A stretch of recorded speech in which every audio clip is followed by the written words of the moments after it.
Name game.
Hello,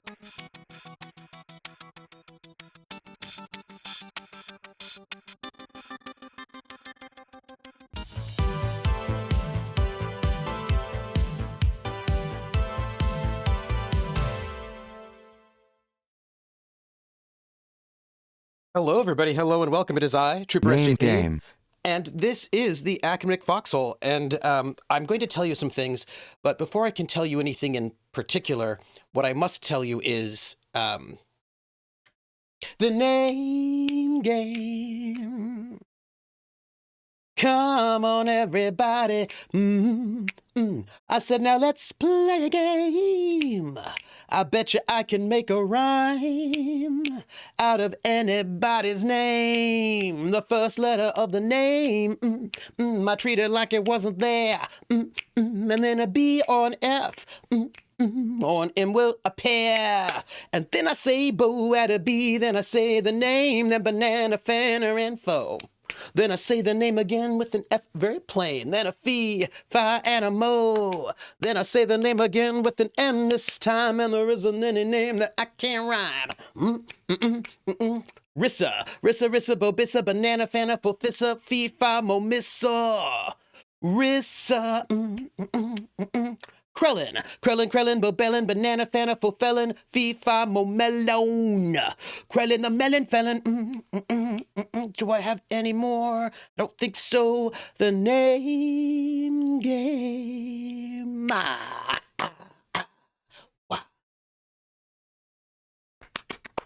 Thank you both for those resubs.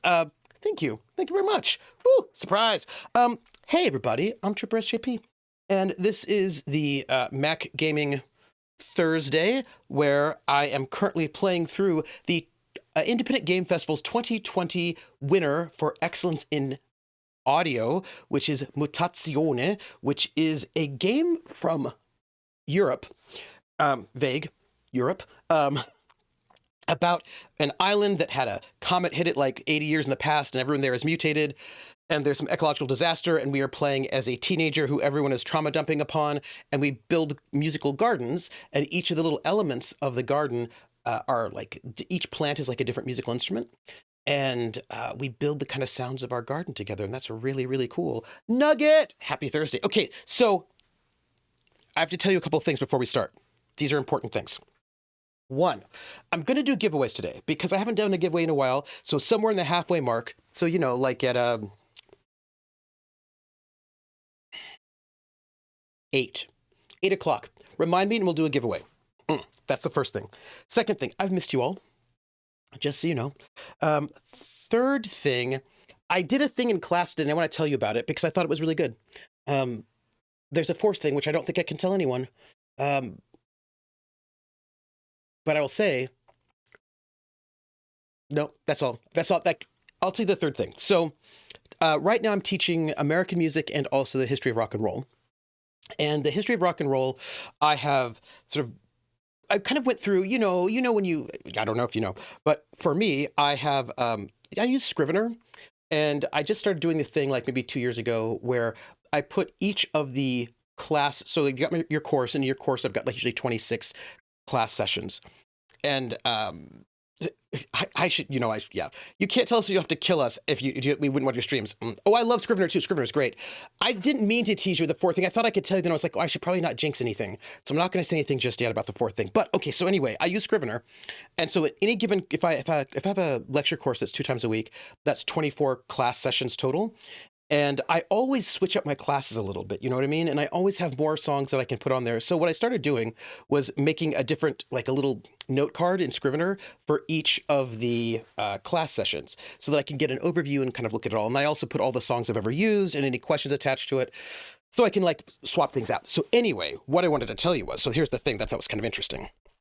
The way I have it set up for a history of rock and roll is that I have the first decade, which is like basically 44, 45 to 54. So like the post-war era, right before rock and roll officially starts, whatever that means. Hello, Prax. And then I have 54 to 64, the rock and roll era, 64 to 74, sort of like that kind of high 60s, beginning of rock era. Then I do like 74 to 84, and then I do 84 to 94, and then I do 94 to the present, right? So those are like the decades that I've got. Artie says, hey, all, hey, Trooper. I hope everyone's doing well. I'm probably going to be lurking as I'm struggling today. I'm really out of it, but I want to at least pop in and say hi and wish you all the best. Thank you, Artie. I really appreciate that. Also, it's okay to struggle, and we're here. Lurk, do whatever you need, you know? So I try to, so music, it's just timing. So I try to like balance it out some so that I have like a balance of, I don't have too many in one area. And I have got 4 classes for 45 to 54. So I've got like the 4 foundations. So I have like rhythm and blues, country and western, Latin, and then popular music, which is like the 4 foundations before we get into rock and roll. And then for rock and roll, I think we only have 3. We have rock and roll, doo-wop, and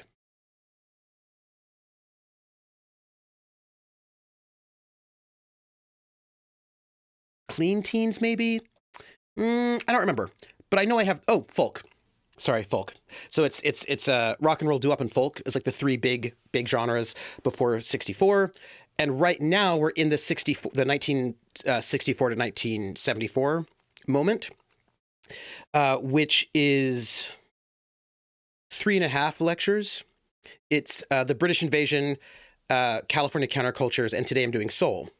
And Tuesday next week we're doing rock, progressive rock, hard rock, art rock. And that really starts in like 69 and it kind of stretches past 74. So it's a little bit of a half and half. So today was soul, but here's what I wanted to tell you, because I did a thing that I was not planning on doing today. So I thought I'd tell you about it. So one of the stories that I talk about is how the rock and roll era starts in 1954. People like to say 54, 55 with Rock Around the Clock, Bill Haley and the Comets. These dates are silly, but just work with me for a moment. So Rock Around the Clock, 1954. It's fine. And what I talk about with this 54 to 64, right? This rock and roll era is the ways in which rock and roll is predominantly rhythm and blues, and sometimes also hillbilly music merged together, but sold to white teenage audiences, but also but sold to teenage audiences, including white teenage audiences. It's sort of like black music. Like if you think about Alan Freed, he's marketing black music to white teenagers, right? And this is rock and roll. That's a little bit reductive because a lot of our early rock and roll artists are also like, it's both rhythm and blues and country and western or hillbilly music in certain ways. Rockabilly, really, sort of all kind of together. And it's just a bit more complicated. But what I talk about is that the rock and roll era, which we say starts in 54, and really, if you can say marketing to white teenagers, but what you really want to say is it is when this music crosses over into the pop charts is really what happens. Like when rhythm and blues songs cross over to the pop charts, which generally did not happen. Is what we're talking about. Anyway, my point here is what I was emphasizing so far, that the rock and roll era, 54 to 64, was, so 1954 was also the year that Brown versus Board of Education happens, right? Which says you have to desegregate schools. And then there's massive Southern resistance where a bunch of the Southern states are like, we're just not going to do that. And it's important to think about rock and roll as it happening during segregation, right? During Jim Crow. So you have rock and roll, which is emblematic of race mixing is what it is, right? And rock and roll is banned. A number of cities ban rock and roll concerts from happening. Rock and roll concerts get shut down by the police and raided because what ends up happening is that these teenagers, white and black teenagers, decide they don't want to not dance together. And they don't want to honor the kind of like black people in the balcony, white people on the floor, or they'd put it, sometimes if they didn't have like a balcony, they'd put a rope in the middle of the concert hall so that white and black people, kids couldn't interact with each other. And these rock and rollers were just not into it. You know what I mean? And so rock and roll was very much, desegregate the schools, desegregate the music. And it was seen as very threatening because of that, rock and roll. And it was a real problem for the powers that be.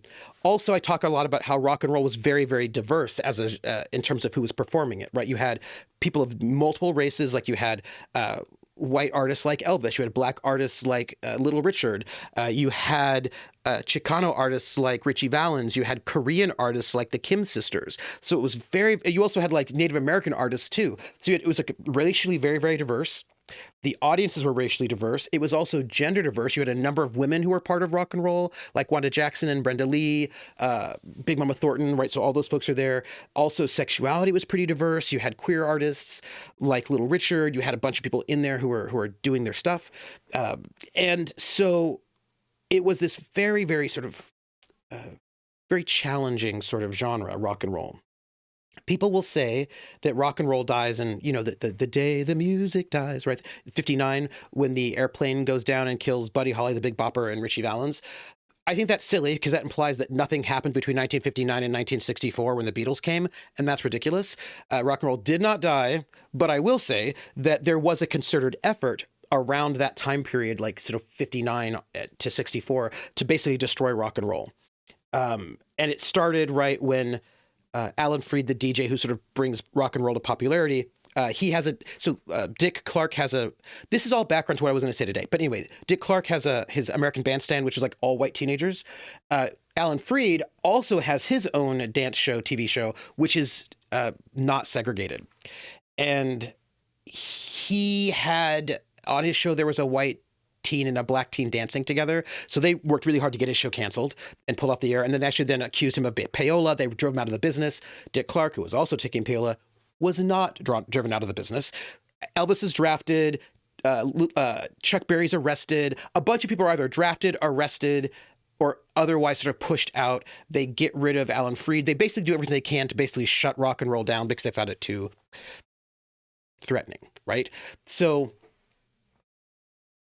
I'm in this decade of 64 to 74 where I do the British invasion, California countercultures, and then soul. We're going to do like rock, which is like the second half post Woodstock. Anyway, point here being that part of the story that I'm telling, hey werewolf, part of the story that I tell when it comes to the transition from rock and roll to rock is that when you transition, so like the story goes, the Beatles come to the United States and people would like to say, and save the United States and bring back rock to the United States because we'd lost it, which is silly. It's not true, but whatever. That's the story. And of course, the Beatles become this big, huge thing. And people say it's because, you know, Kennedy was assassinated at the end of 53 and then the Beatles arrived at the beginning of 63 and the Beatles arrived at the beginning of 64 and that changes everything. Da, da, da, da. But in many ways, what you can see is that the British invasion is what happens when white audiences still want black music, but they don't want black people.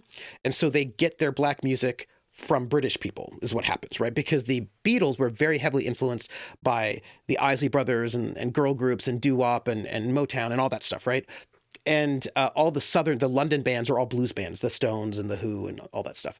So with the Beatles coming over as part of the British invasion, what you end up getting is, and also the California counterculture, all this stuff, is basically the whitening of the transition from rock and roll to rock is basically getting rid of the people of color and the women is what basically happens. So you have this really complicated thing where the British invasion that comes over is predominantly white. And although there are women in the British invasion, we don't tend to get them coming over to the United States. The British artists are, some of them like Eric Clapton, are super racist against black British people, but they really like American British people because they're in a different country. So there's this really complicated racial thing happening.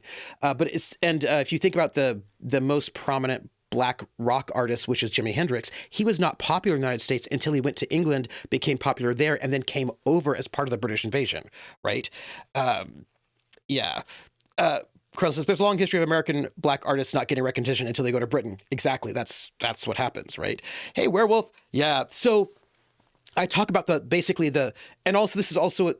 transition from rock and roll to rock is also the transition from the silent generations of baby boomers, because the baby boomers were way too young in 1955 to be interested, right? So once we get to 64, right, 65 with this moment, we sort of eject people of color, we eject women for the most part, we get this very different scene.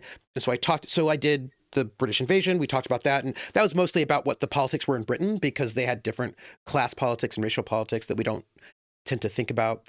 And then I talked about the California countercultures. It wasn't just California, it was basically the West Coast. We started with Route 66 and thinking about Latino people, indigenous people, the West Coast, and like what kind of, we talk about like, psychedelia, Southern California scenes, countercultures, people who are like wanting to challenge the status quo in various ways. We talk about that. And then today's lecture is soul. Okay, so Krellin, this is, you just did the spoiler. Today was soul, right? So today was, because the thing is, soul basically hits in 64 as well. I mean, you get roots in it, like with Ray Charles and people like that earlier, but really 64 is also when soul really hits big in the US.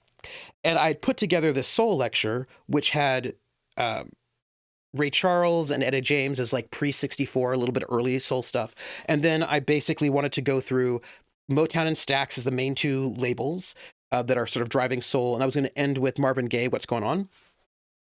That was my plan, right? So I wanted to talk about how when the Beatles were happening and really big, the people who were the biggest rivals to them in terms of chart success were the Supremes, right? The Supremes and the Beatles were both happening and were both super successful.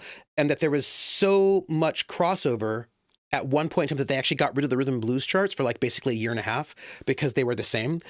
And then they put them back again, of course, right? So I wanted to talk about the importance of soul, and we were talking about this and how, but one of the things that I did, right, was that I was like, you have to know that the civil rights movement really shifted. 64, which is when the Beatles arrive, is also the moment when the civil rights movement shifts, because there's this transition between 1964 and 66 from civil disobedience to black power, right? Because there's all this work from 54 to 64 to try to do all of this work and like, bus boycotts and sit-ins and all that. And people just and then, they passed the Civil Rights Act of 63 and 64, but then people were just murdered left and right. And it was like, they did all this work and it was not going anywhere and it was just getting really bad. And so that shifted the civil rights movement from civil disobedience to black power, right? And in that moment, when you have rock and roll becoming rock and basically ejecting all the people of color, where do those people of color go? Well, what they were doing starts becoming called soul. So I'm talking about this. And I'm talking about how many of these artists, they liked each other, they knew each other, they might have hung out together. If it had been 3 years earlier, they all would have been called rock and roll. But now that it's 64, this is called soul and this is called rock. And the audiences are no longer integrated. It's not like you no longer have like diverse audiences for the most part, or diverse performers for the most part in the same genre. They're sort of separated. So I'm just doing this lecture, doing a good time. We do Where Did Our Love Go by the Supremes, and then we do Try a Little Tenderness by Otis Redding. And I talk about the differences between the two record labels, right? Okay, great. I was going to end on What's Going On. And wait. So then I talk about how the end of this era, 64 to 74, also coincides with kind of like these major shifts with Motown and Stax. Motown moves to Hollywood. Right at the end of this era, they go to Hollywood and they're no longer in Detroit, which is a kind of a shift for them. And with Stax, 67 is when it turns out that everything is bad for them. And they do their transition. Again, like around 1970 is when all these sort of things sort of kind of transition a bit. Because Jim Stewart, who was the head of Stax Records, who was white and wanted to tell black people what black music sounded like, and it was not complicated. That was his thing, that black people do the blues and they don't do complicated music, so don't do that. But he did not care about contracts or things like that because he cared about art. He's an artist. He cared about, because everybody knows if you care about like contracts and things like that, you're a sellout. So he signed a contract with Atlantic Records to do the distribution for them. And Atlantic would send their artists down to Stax Records to go and get the sound of Stax and then become really big and famous. People like, Aretha Franklin, et cetera, et cetera. And at some point in time, Stax was like, you keep sending your artists down here and they keep getting really big, just kind of taking your sound. I think we want to like stop our relationship with you. We think we should just stop. And then Atlantic was like, okay, that's cool. By the way, we own every single album you've ever produced, because the contract was that we will distribute your records and then we will own them. And Jim Stewart just didn't pay attention to the fine print because he didn't care about that kind of a thing. And so basically Stax Records owned nothing. Everything they'd ever done, all their Otis Redding stuff, Sam and Dave, all that stuff, gone. It all belonged to Atlantic. So Jim Stewart was like, well, this company's worthless. So he sold it to Al Bell, who was a black producer at Stax, and left. And then Al Bell was like, okay, everybody, let's make new rap. Let's make new stuff. But that is the story for later, because that's going to be into the 70s. Anyway, so I'm doing the thing and I'm about ready to finish it. And the last song was going to be What's Going On by Marvin Gaye. But then I realized actually, I have to do I Cantina. I have to do I Cantina Proud Mary for 1971. Is what I realized I had to do, because that is like in many ways symbolic of the whole split, right? Because here's the thing. Many people who are into this, I'm not into this, but many people who are into this always want to know what is the first rock and roll song. What's the first rock and roll song? What's the first rock and roll song? People debate about this. People are into that. I think the whole question is stupid, because I don't think you can have a first rock and roll song. I think it's silly. But there are maybe 2 or 3 big candidates for what is the first rock and roll song. And the number one leading candidate is the song Rocket 88 by Jackie Brenston as Delta Cats. It's from like 1950, maybe. It's early. And it's a song about like this guy's car, you know? You guys heard of jalopies. You've heard the noise they make. But let me introduce my Rocket 88. Yeah, she's great. Right? But the reason why people will say this is because not only is it about a car, but also it is the first recorded example of a distorted guitar on record, because the band, the guitar player dropped his amp and the cone in the amp broke, it ripped, and so it was causing distortion. Anyway, so that's the first rock and roll song, maybe. Now, the thing about Jackie Brenston as Delta Cats is that is not the name of that band. The name of the band is Ike Turner and his Rhythm Kings. And they recorded the song for Sun Records, I think, and Sun Records couldn't afford to distribute it, so they sold it to Chess, I think it was. They sold it to basically a different record label, and the record label just changed the name of the band. They're just like, well, we're just going to call it Jackie Brenston and the Delta Cats. They just decided to do that without asking permission. And so if Rocket 88 is the very first rock and roll song, then Ike Turner made the first rock and roll song. So Ike Turner has always been very aware of that. He's like, I invented rock and roll. I do not think anyone invented rock and roll. I think that's silly. But that's the case. So anyway, so I decided in the last minute to swap out what's going on with Proud Mary, because Ike Turner invented rock and roll, according to many people. And Ike and Tina they consider themselves rock artists. They were doing rock. They thought they were doing rock. They opened for the Stones. Like they were all like, you know, Tina Turner is like the acid queen, right? So they think of themselves as being in this zone, but it becomes, and then they do the cover of Proud Mary by Creedence Clearwater Revival, which is considered a rock song, no doubt. Creedence Clearwater Revival, who are from Berkeley, California, they do Proud Mary. It's a rock song. Ike and Tina Turner do a cover of that, and they get the Grammy for rhythm and blues song, for R&B song, right? So I decided last second, and I have to make a note of this so I can put in my notes to do this again later, that we've now come to the full circle. Well, the people who are credited with starting rock and roll, once we get to 66, 71, they are no longer considered rock and roll anymore, even though they consider themselves rock and roll, right? There's ways in which the industry have completely separated black art from rock in that moment. And of course, once we get into the 70s, it will continue on that way. Because, Hendrix is going to die. And you get to the point where black artists just can't get signed if they're doing rock. That they just get completely moved out of that space completely. So I decided at the last second to do a last minute change up in the syllabus. I had to go and luckily I had a video that I could get access to so I could show them playing, Ike and Tina playing, so we could talk about the ways in which the genre itself transformed right from the 60s to the 70s. And so I think that'll be a really good setup for Tuesday when I'm doing progressive rock and hard rock and art rock. So I just wanted to tell you that it worked really, really well. And I was very, very pleased, because I do Ike and Tina in other classes all the time, but I just didn't do Ike and Tina. I just didn't have Ike and Tina on my syllabus this time around. And I realized at the last second, in the last 10 minutes of class, that I had to do Proud Mary in this class to like really tie up that circle. And it worked really well. Just thought I'd share that with you. Yeah. I mean, Mick emulated, Pope. Mick Jagger's, all those moves, those are all Tina Turner's moves. He just copied her dancing. He was like, I want to dance like her. Like all of his moves, they were Tina. Absolutely. Huckler says, this is wild. I didn't know much about the history of music, but this is fascinating. Yeah, this is what I do. And I'm so excited about it's tricky because rock itself, when we think about rock, really it's a 70s thing.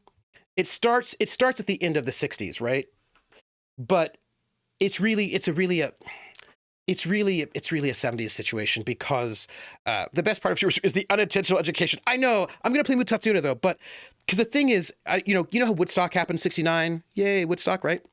I like the sharing that time period of the music business is just so much. Yeah, and Mick always said it because this is Prax. So this is one thing that's really interesting about this transition, right? That these artists that you have in the 60s, like 64 to 69, the Stones, Janis Joplin, the Beatles, all these folks, they're very upfront about the fact that they were influenced by Black artists, and they tended to also have those Black artists be opening acts, give them jobs, right? Like the Stones had Etta James and Tina Turner, they had them as opening acts. They did not, and like Janis Joplin did a whole lot to make sure that Big Mama Thornton got a job, right? That she could still work. They were still very, very connected in many ways. They invited Otis Redding to play at the Monterey Pop Festival, so there was still like a lot of there was still dialogue in that moment. I'm going to wrap up stream at 9:30. And by the way, I am going to be watching Critical Role with you all because I did get caught up. But the thing is that once we hit the 70s, it really changes. And part of that, in case you want to know this last bit of trivia, you have got the Monterey Pop Festival, really big, Woodstock, big important festival. The thing is, the 60s, as we sort of, that kind of dream of the 60s, which doesn't really start until like 64, 65, is basically over by 1970 in many ways, 72. The death knell of it is 74. 74, of course, is Watergate in Vietnam, right? Into Vietnam and Watergate. So that's really like boom. But there's this, the Stones have their big rock festival, at the Altamont Speedway, where they hire the Hells Angels to be their security, and the Hells Angels murder somebody while the Stones are singing Sympathy for the Devil, and it's all caught on film because they're making a documentary. And that was so ugly, right?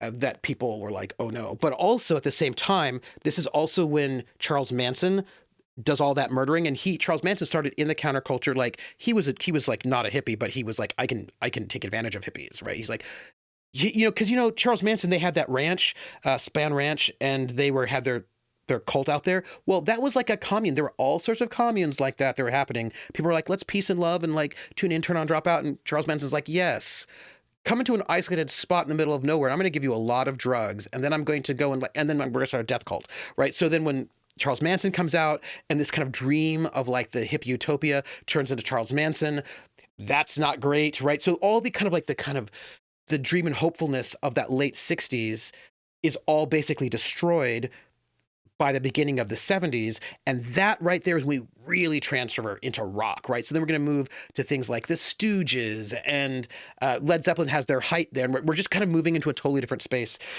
Black Sabbath, right? So next week we get to talk about the 70s deindustrialization, right? Watergate, Vietnam, the kind of like the real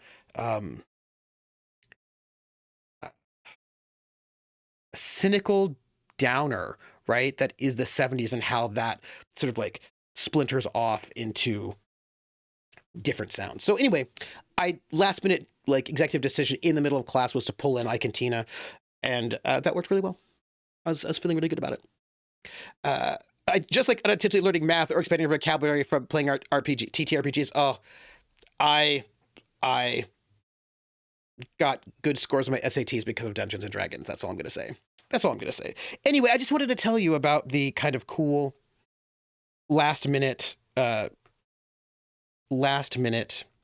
hello chat. Why are you, oh man. Last minute introduction of Ike and Tina to class. And we're going to just have to do this. Ooh, hey, look at that. It's being weird. Hey, Valtiel, how are you? Let's see what's happening right now. Something is Oh, you know what's going on? I know what's going on. Hold on. I know what's happening.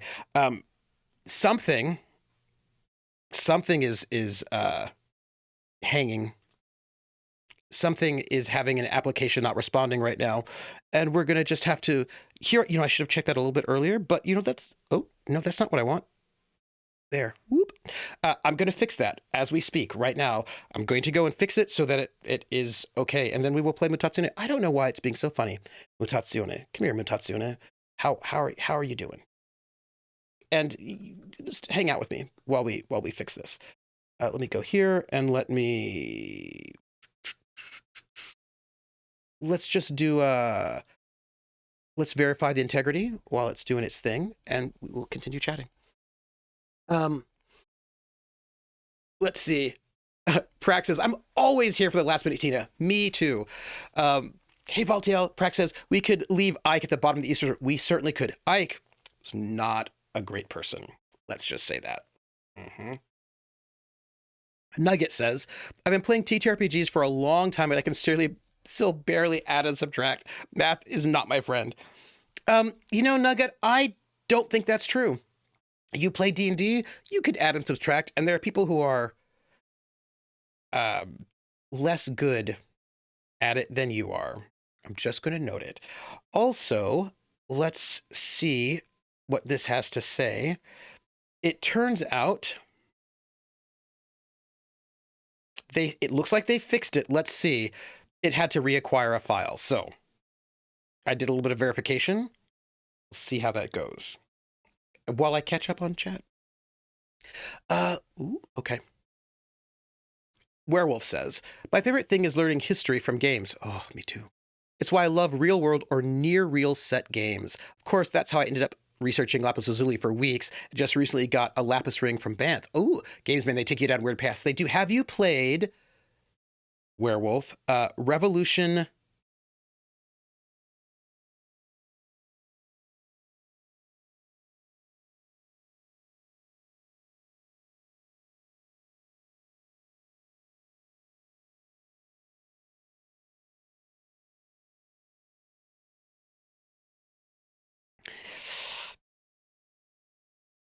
Yes, I was right. The game is called 1979 Revolution Black Friday, and we played it here on the stream a while ago. So it was one of the games that was nominated for like excellence in narrative, and it's all about the Iranian Revolution, and it's so good. It's so good. It's so good. It's such a good game. Such a good game. It's so good. Krellin says, I'm learning so much about 13th century Europe by running Ars Magica. Where are you setting the game? Where are the players? Where are they in England? I want to know. Werewolf says, calculators are our friends. Definitely not food. I'm not making that mistake twice. You should not eat your calculator. I love historical games. Nugget says, calculators are literally the best thing ever. Prax says, oh, Trooper, I may have had a brilliant idea for a new historical game. Ooh.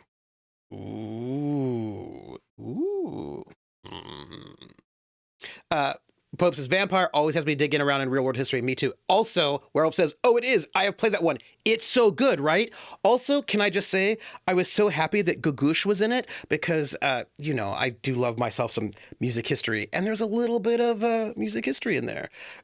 I'll say more in a bit. Busy. Okay, Krellin, I'll be waiting. I do believe... Hold on. Yeah. I see what's going on there. I've got to check one thing because something is being weird and I just have to fix it. Here we go. And then once we fix it, we'll be good because this is just a thing that sometimes happens. Some things are less visible than other things and we're just going to fix it. It's just a silly little thing that involves making sure that things are loaded. And then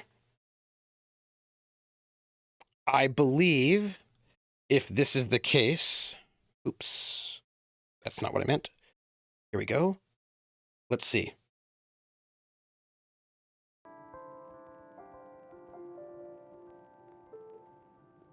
Yes. I was thinking about your, Werewolf, I was thinking about you. I just thought I'd let you know that.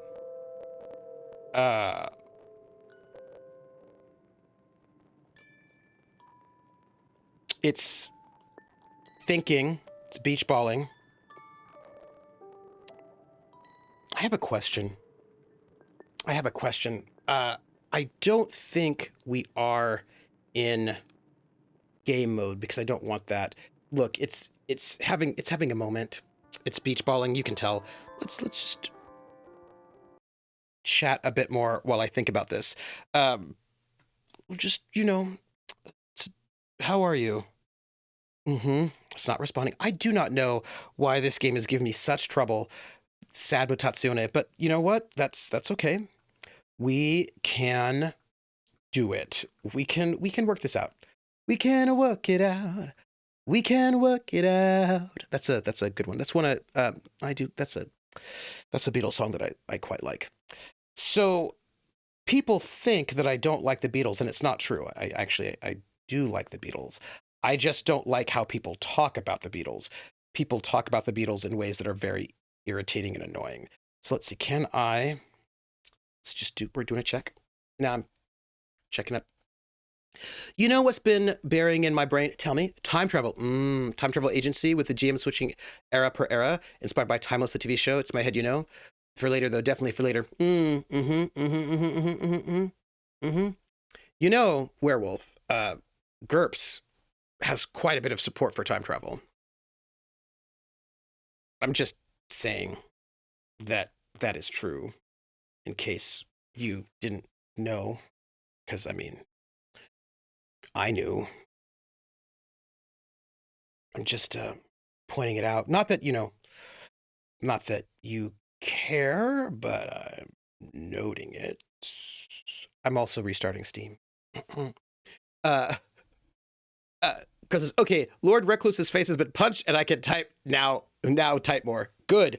I am also, by the way, just as we are speaking, reloading up the Mutazione. Just, it's because the thing is, I load it up, it looks fine, and then it decides that it's not fine.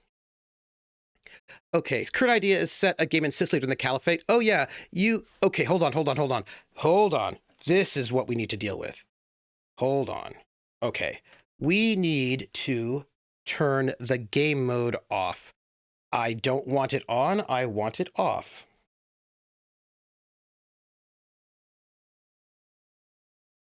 I think we might have fixed our... So here's the thing. Your computer can go into game mode. My computer goes into game mode at times. And game mode puts all the resources towards the game. And that's never what I want, because I'm streaming, so I do not want all the resources hanging out in the game. And I don't need it. The games I'm playing, I'm not playing like a first-person shooter online with 18... I'm not playing League of Legends or whatever. You know what I mean? Or before Fortnite and League of Legends, what's that one everyone would play? Call of Duty, maybe? I'm not playing one of those games. So I'm good. Anyhow, I do believe we are ready for real. Yes. Hold on. I need to see what this says. I've been looking at a Gumshoe game called Time Watch. Ooh, yeah. I do love myself some Gumshoe. Girl was like, GURPS, you say? Yes, I do say. I did not know. I didn't. I do care. I very much care. Look, what I'm saying is, GURPS was made for that. It was made for that. Their base setting is Infinite Earths, which is like a time and also dimension hopping. Wait a second.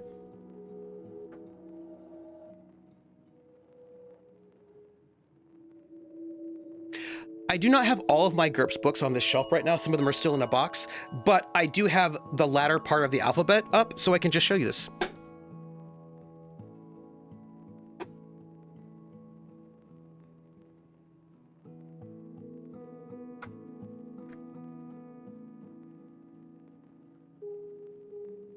So this is 3rd edition, but 3rd edition and 4th edition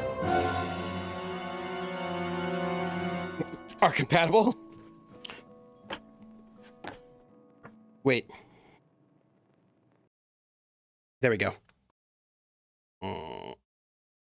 GURPS, time travel, adventures across time and dimension. And then also, time travel adventures, voyage through history and beyond. Woo. I'm just saying. Krellin says, a whole book with a Triceratops. Indeed. Oh, yes. Yes. Carlin says, Ars Magica starts by default in 1220. In 1220, the group had just completed their gauntlets and become full magi of the order. One of them got a magical boat as a graduation gift. Oh, that's nice. That was built by one of the other ones. And for the first decade, they lived on the boat, just sailing around the Mediterranean. Oh, that's nice. Now you're in 1235. They've been settled on an island with a hellmouth on it. Awkward. Guarding it. That's nice of them. And keeping the forces of hell at bay for about 6 years now. They're doing the work. The island is in the Aegean, a bit north of Crete, and they are part of the Theban tribunal of Greece. Oh, that's awesome. Werewolf says, can't wait for a trooper to become a COD. That's it, Call of Duty. Right, that's me. I feel like I would need to have special people playing with me because, you know, I feel like that would be a whole thing. I should maybe stream a Fortnite or a Call of Duty once, something like that one time. Yes. GURPS and game switching are always fun. Yes. Yeah, GURPS was literally made for that. Just look at the cover art for the base book. So Nugget says, the cover makes me think of Dinotopia. I die for a Dinotopia. Look, you can do it all in GURPS. That's all I'm saying. Werewolf says, I do love the fact that the covers are dinosaurs and ancient Egypt, right? This is what I'm saying. So, okay, look, I'm going to just tell you because it has been a hot second. Hey, GURPS.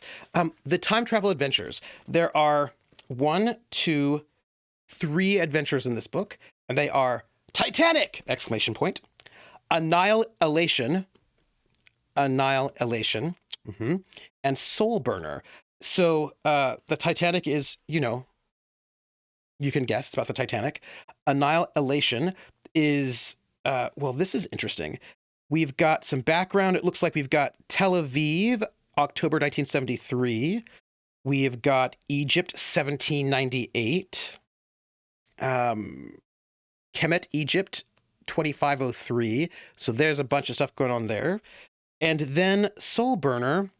What is this about? Soul Burner, Albuquerque City map, Vixen Electronics, Kingfisher Junkyard, some refried beans.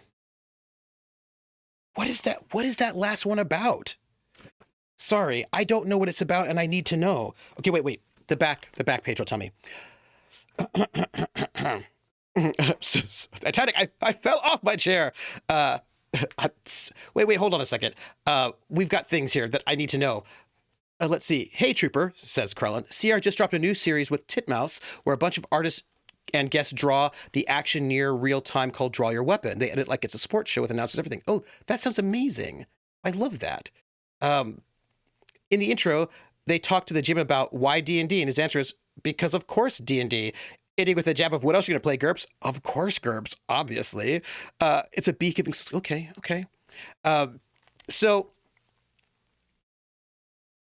Oh, yeah. That's right. Dinotopia. Okay, so here's what I'm going to tell you. You ready? I'm going to just read. I suppose I should. So the base GURPS dimension and time watch setting is you are members of ISWAD, which is like it's a interdimensional time and space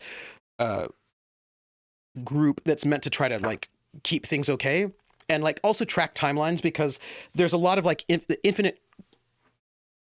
Wait, I'm pretty sure all my 4th edition stuff is here. Wait. This is important.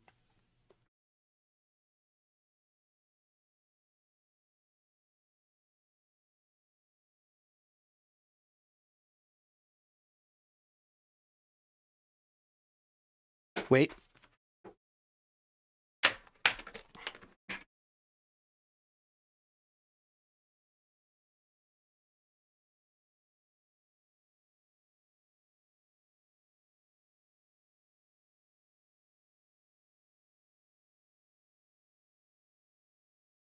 Wait, I have to show you.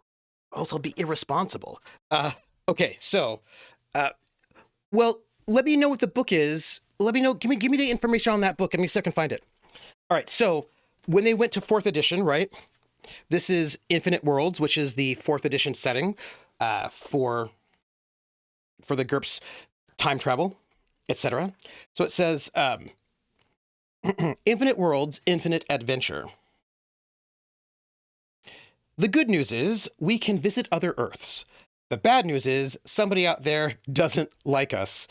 The shuttles of Infinity Unlimited jump between parallel Earths, seeking profit, knowledge, and adventure. But a parallel called Centrum also has the technology to cross between worlds, and they want to rule them all. The Infinity Patrol must deal with these ruthless rivals, as well as with world-jumping criminals, and try to keep the secret of dimensional travel out of the hands of really, really nasty alternate alternate worlds like Reich 5. Welcome to the core setting of GURPS 4th edition.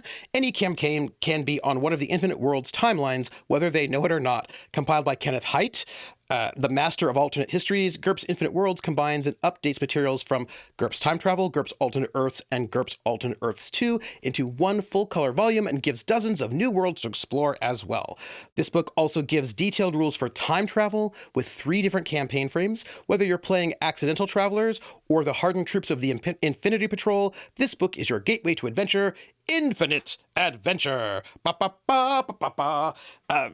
So this is like, I've always found this very cool because they've got like all sorts of different alternate worlds in there and time travel, and you can go to that, the place where ancient Rome never fell, and it's like sci-fi ancient Rome, and they've got all sorts of, like, it's a very, very cool setting, and you run around, and you've got time traveling criminals who want to sell nuclear secrets to random infinite, alternate. It's cool. Love it.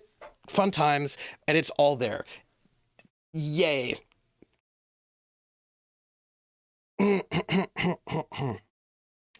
Oh, sorry.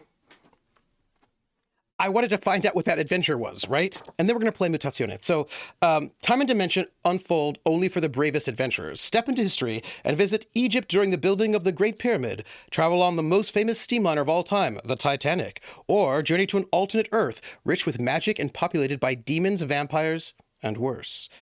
This book presents 3 adventures that span time and dimension.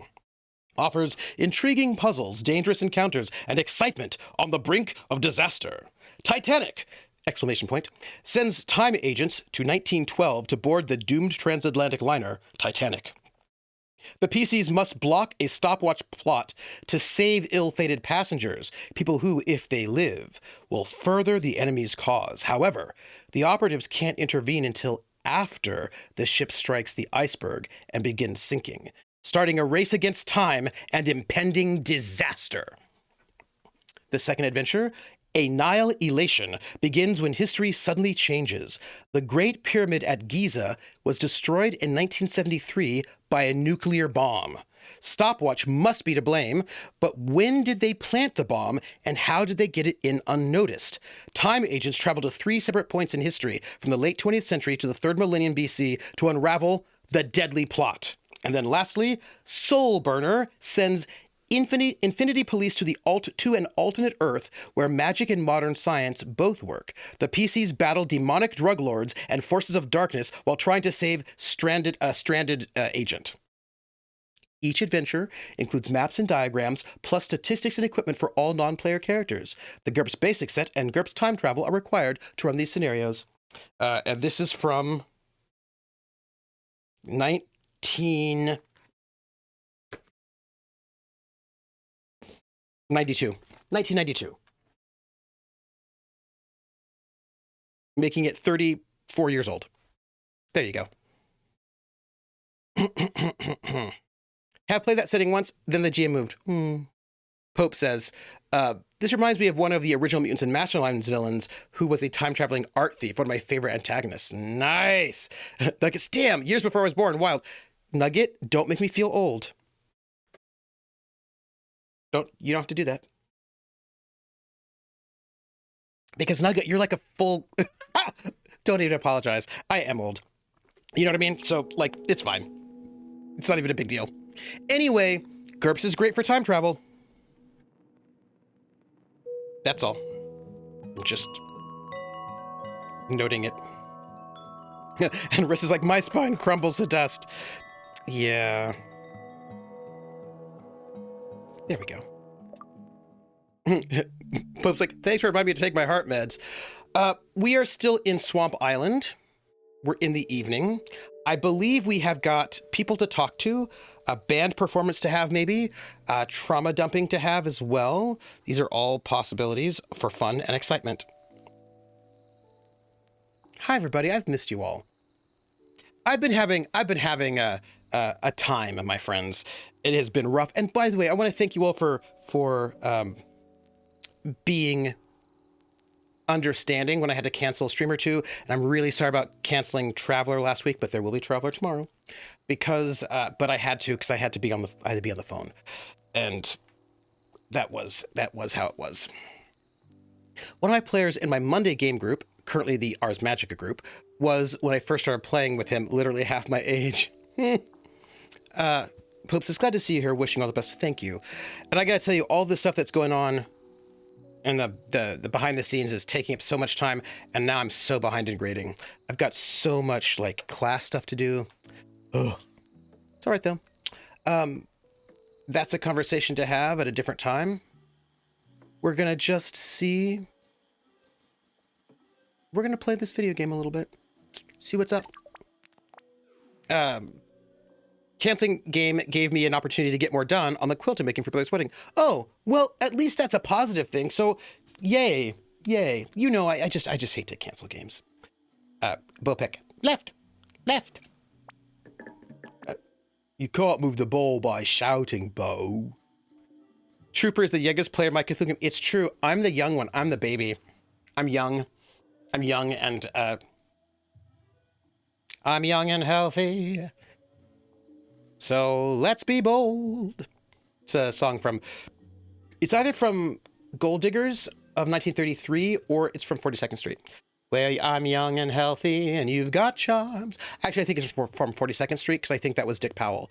Although I think Dick Powell was also in Gold Diggers. It could have been either one. I don't know. I can't remember whether or not Young and Healthy was Gold Diggers or whether or not it was 42nd Street. It was one of the two. Sorry. Werewolf says, I'm sorry that things are rough, mate. Thank you. But I'm glad you're around, even if it's not as consistent as you'd want it to be. I'll take the trooper I can get, you know? I just hope things ease up in time. Thank you. You know, they're just things that are out of my control, and they're out of my influence, and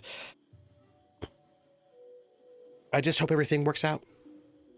Keep young if you, keep young and beautiful if you, yes.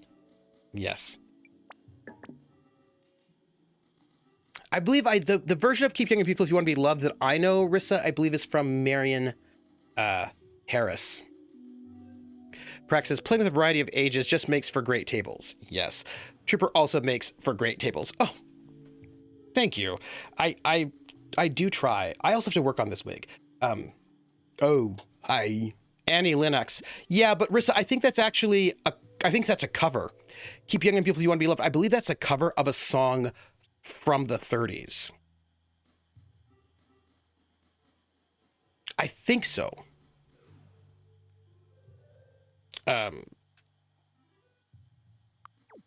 Is he winning?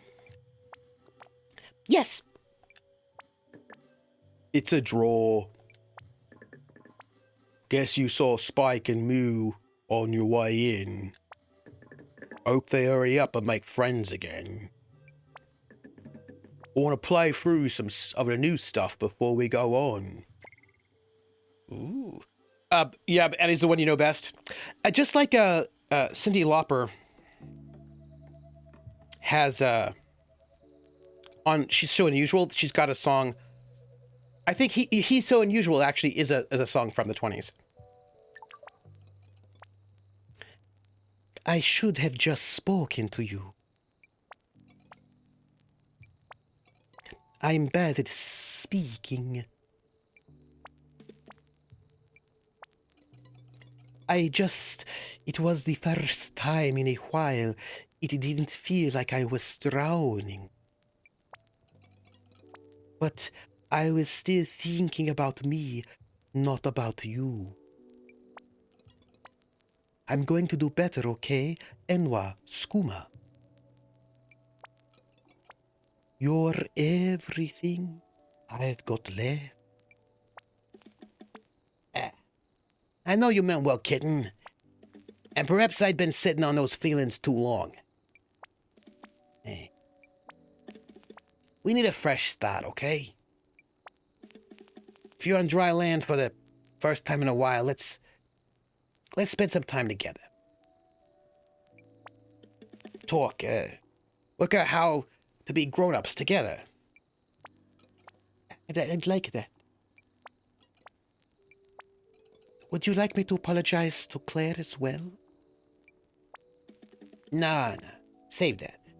I think me and her need to talk for ourselves. Hey, I love you, kitten.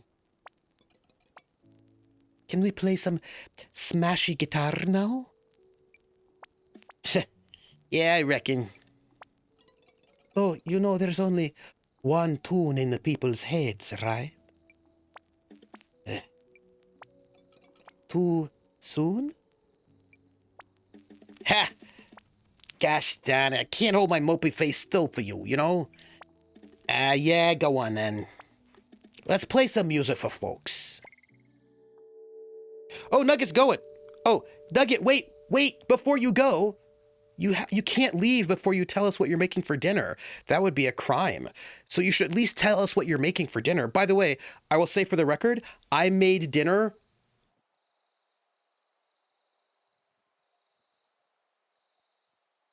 yesterday or the day before. But basically, I unpacked just enough spices to actually make my mom's tuna casserole. So I have officially made dinner, which is great because I've been doing a lot of takeout because everything's been so hectic. But I did spend the time to make dinner. So I want you to know it. Ooh, spaghetti and garlic bread. Nothing fancy. Oh, but spaghetti is delicious. I've been eating, check notes, yesterday. Right, but when I make dinner, I make multiple, like, portions so I can eat tuna casserole for the next 4 days. Also, I love garlic bread. It might have been the day before yesterday. Anyway, it's been a lot of takeout for the last month and a half because it's been very hectic. Anyhow, I believe there is a concert to see. I love garlic bread.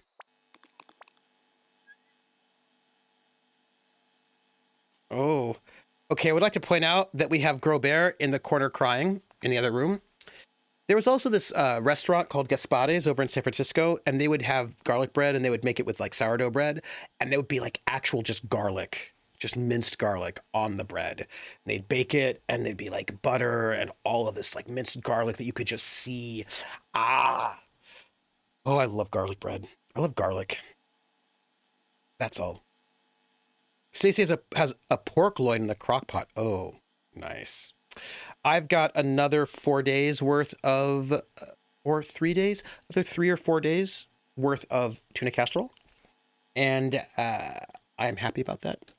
Werewolf says, I also love all pasta. I'll have to go in a bit myself. I have water to get and stream in a half hour ish to prepare for lurking for now. Lovely. I've got to work on my wig for Saturday. Seems like they've made up. I must admit, I'm relieved I missed the drama. I love pasta. Oh, okay, folks. We're just about ready to begin up here. Hey. Thank yous for turning out. All of yous. If you have not, if none of you have seen, if anyone here has not seen the film, A Bronx Tale, directed by Robert De Niro, based on the Chaz Palminteri play, it's a very good film. I recommend it. It's very good. Who doesn't love garlic? Vampires, that's who. Yeah, and that, by the way, Schmelzer, that's why it's bad to be a vampire. Because garlic. You don't get to enjoy garlic in the same way anymore. So I think we now know why being a vampire is difficult. It is because of the lack of garlic in one's life.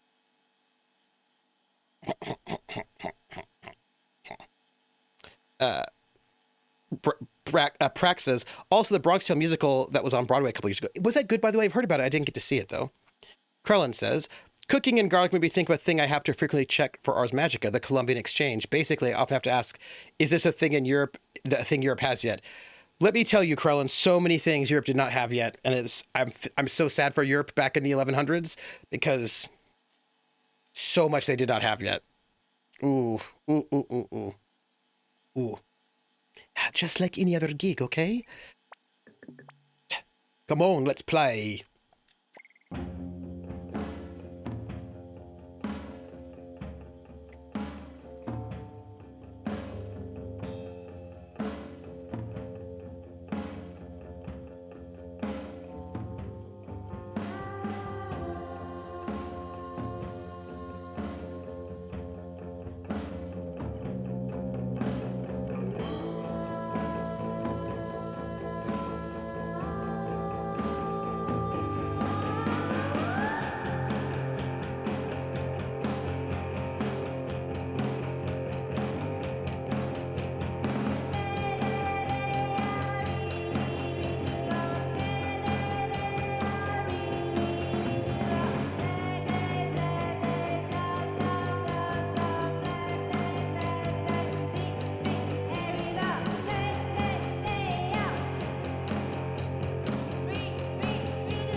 Oh, I can talk to people, sorry.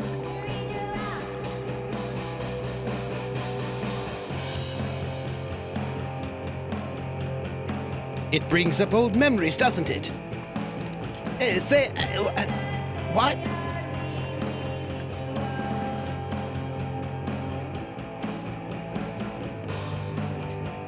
When you're as old as we are, everything brings up a memory.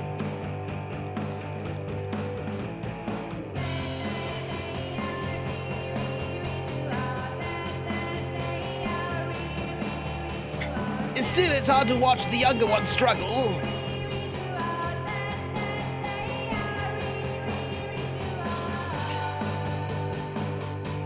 I don't wish to watch anyone struggle. Cheer up, my loves. At least we've got Nonno amongst us again. I'm going to go down to the temple tomorrow, offer a bit of a thanks, I reckon.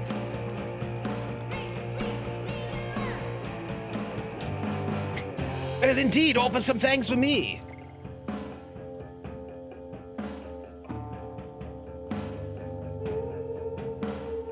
Oh. How was it? Oh, wrong one. How was it? Oh, it was awful. No. Switch the accents. He didn't take it well. He didn't even believe me to... He didn't even believe me to start with. I ended up having to tell him some stuff in a way I didn't want to. Just so he would hear it. I'm gonna try and speak to him again. Right now, I think he needs to be left alone. But I'm gonna keep an eye on him just in case. Am I winning? It's a good question. Quite loud. Have you got a decibel measure? Good noise, is it? I wonder if we could get them to write a product jingles. I'm sure you're going to tell me it doesn't matter that you don't have a product yet. Ah, you've been listening, eh? I feel like I was having some lack of winning when the program was not starting, but then I was winning. But they are struggling. Bopek. Hello, and welcome to Spike's Bar. I will be your bartender tonight. How may I take your order? Take your order. Oh, no worries.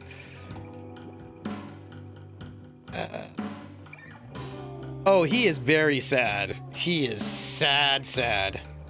I'm okay, thanks. Good job, though, buddy. Thanks.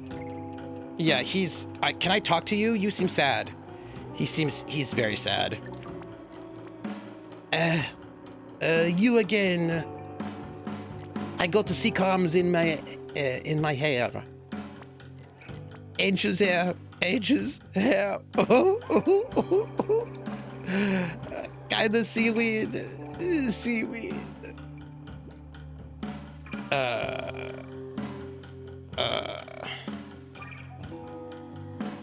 Grub, maybe you should go home. If you can't walk, maybe Tongue could help you. Yeah, Peter Lorre, I love it. I can't do it. I can't just stand here. I'm meant to have some honor. Everyone's going to think I'm abandoning. I have to tell them. No, you don't. Oh. Okay. There's gonna be big drama. That baby isn't mine. Oh. Hey everybody, this is the time in the game where people make some choices to do very awkward things in public. Truth is important. Also timing. What? Oh, Tongue didn't. Oh, yeah, high school. Yep. Oh, Evans. Growl, please. That baby. I did not make it. I'm not leaving it because it is not mine. Graub? I don't think he was told not to tell anyone, but you know, I don't know if he was told not to tell anyone. All I know is that this is just like a big awkward moment. It's Tonks again. See, this is again. That's a lot of. Okay. Oh. Well. Okay. So awkwardness. That was and scene. Awkward. So awkward. Very, very awkward. Graub, honey. Bobo juice will help. Outrageous. Outrageous. The baby, how can it... Dum doesn't even know how babies are made. So Tongue didn't know either. Great, this is... Wow. Well, oh, not the tears fall. I wonder if it's a beer. Then there'd be a tear in his beer because he's crying for you, dear. Hey, calm down, everyone. Max is like, that seems like an abrupt ending for a scene. I don't like that. I could have sworn when you overheard him and the mother talking, she's saying about keeping themselves. Yeah, probably in the beginning, I think. Treachery and stupidity. No, just you hold on a minute. Hey, stop right now. I know tempers are high, but no fighting talk, okay? I'm so sorry. I was going to tell you. The baby. Hey, where's your proof? Where's your proof? For all we know, you could have been carrying on with all kinds of... Hey, Dennis, you don't want to finish that sentence. Tongue, you know me. Hey, we got to work this out. We all live together. We're in each other's business every day. Stuff happens. The measure of us is how we deal with it when it does. You know what I'm saying? Spike's right. Graub, Tongue, please, let's talk. Awkward. I'll marry you. The measure of us is how we deal with it when it does. This is what I'm saying, Valtiel. Oh, Tongue, you're a good, kind man. But that's not what I want. I don't want to be with anyone right now. Ah! You stink of rum. Stink! What else are you supposed to feed it an outbreak? Boba juice? Ailey, you don't want to be with anyone. Indecisive, too. Which she is fully entitled to want, eh? Hey. But what about the baby? I built a crib out of driftwood. I bet you didn't even use child-safe varnish. I want us to raise it. I want us to raise it all together. The baby. Graub too. What? I want Unit's life, Grauby. And Tongue and Spike here. You can teach it to hunt. Maury will cook and love it whether or not it's her great-grandchild. Claire will teach it maths and Jell-A chemistry. Yoki can help it learn to read. Bopet can play with it whenever I'm busy. Baby will be an arcade master. Even Dennis. Though, don't you dare try and cast me some kind of fallen woman. There are 3 of us in this. 3 hearts that made choices and leaps and mistakes. 4. Hey, Ash Bopek. 4 including baby.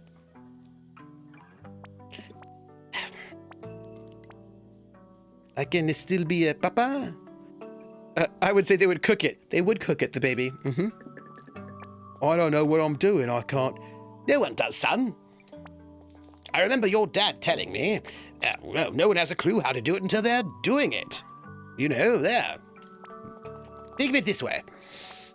If you can stick around past its 8th birthday, you'll be doing better than him. I'll be there. But I won't be doing all the messy bits. Everyone will pitch in. Everyone will raise it. I want to be a papa. Okay. I'm in.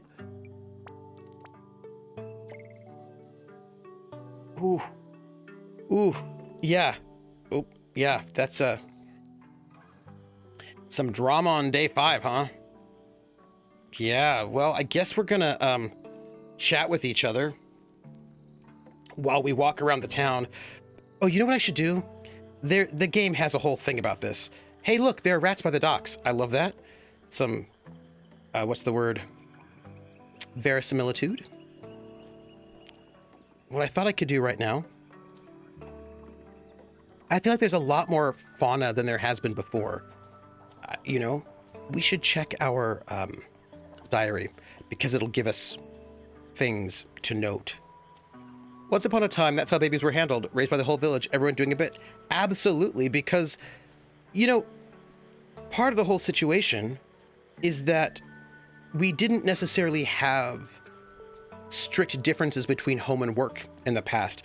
People lived and worked in the same places, you know what I mean? And so everybody was all around all the time. And so you know, it took a village. I'm gonna check my diary. Okay.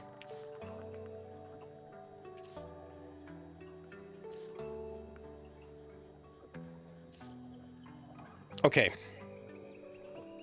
Hey, I have a lot of new stuff. Okay, so it was often that's exactly right, Artie. Right, these are family businesses. Everyone's pitching in these ways, and yeah, somebody again, historical context, right? Somebody said on Reddit was like, I don't understand why people who are poor have children, because you shouldn't have children unless like you have enough money to raise them. And I did not respond because I did not have the time.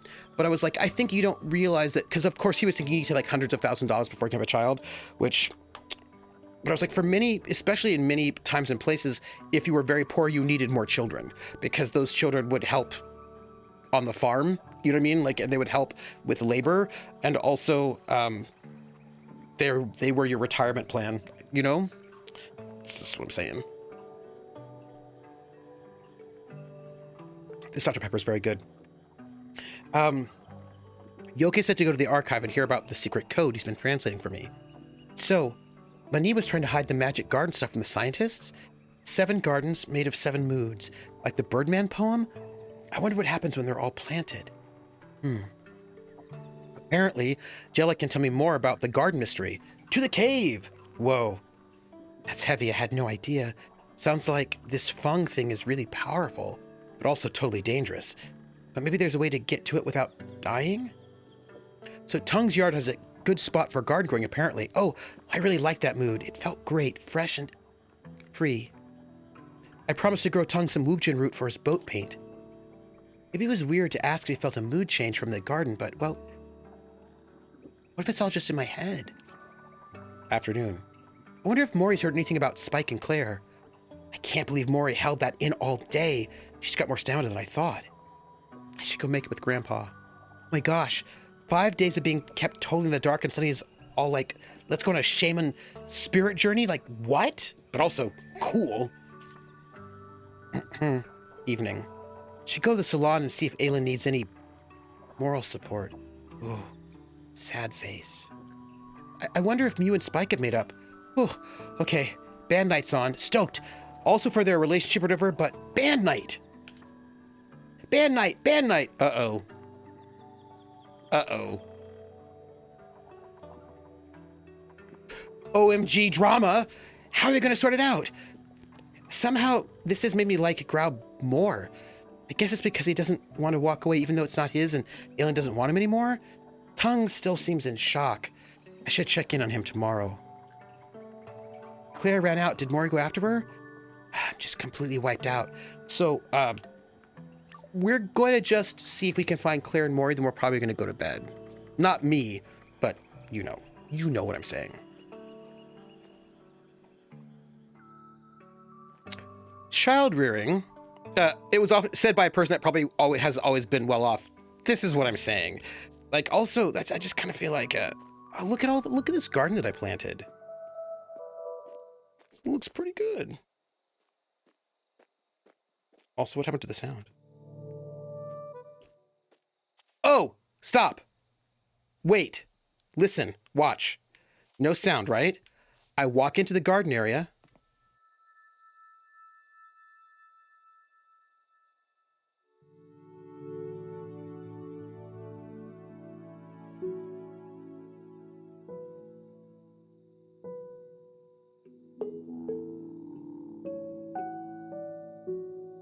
That was the garden I planted. Neat. I think that's pretty neat. That's all I'm going to say. Krellin says, child rearing is a thing in Ars Magica. Oh. You can imagine in a game whose base turn is a season. Oh, yeah, yeah. Oh, absolutely. Speaking of which, by the way, I think I'm going to see if I can say hi to Tongue to see if he's okay. I might be able to say hello to him.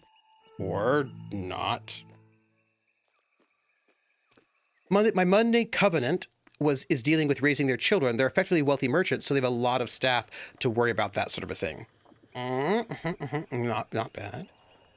But cognizant to Trooper's point, their fisher folk workers just had a small batch of kids reaching working age, which is 5, and the Covenant costs went down when those kids got jobs. Oh,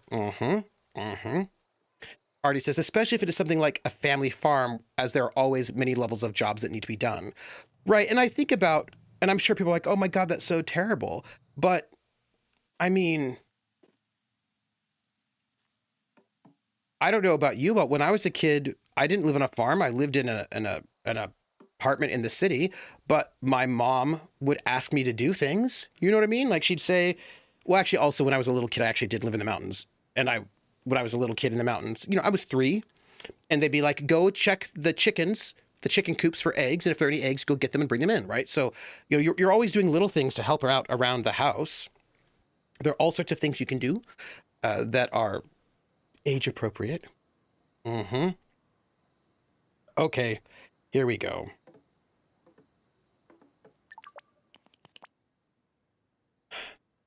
My terrible mother. Love, there's no point. You just can't control the actions of your kids. That was not the right voice for her. I can't remember what I did for her. I think it was sort of vaguely Irish Jamaican.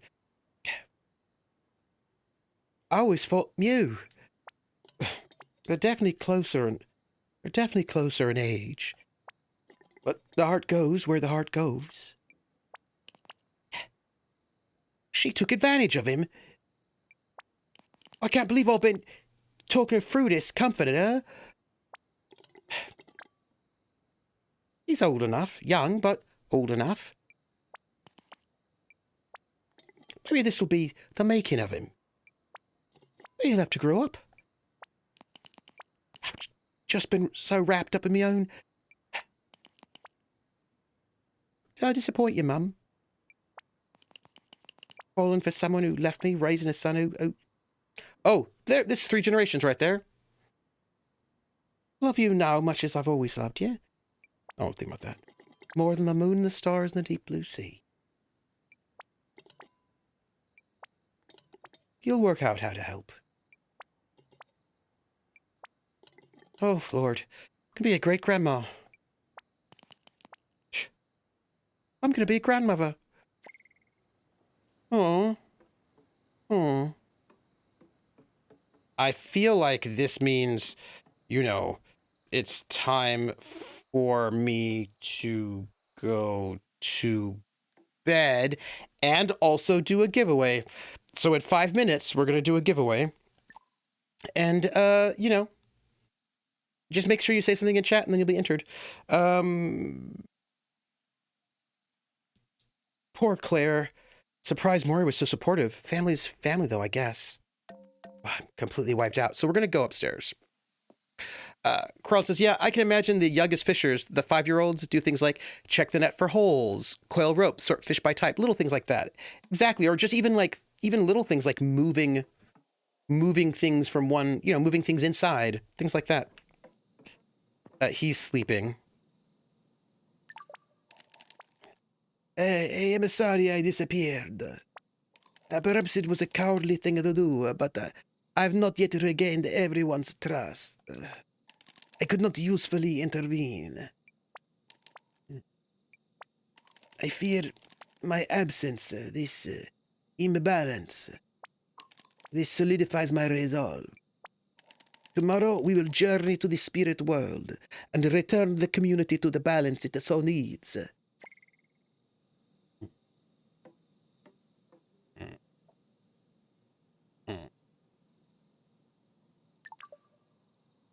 We're gonna go to sleep.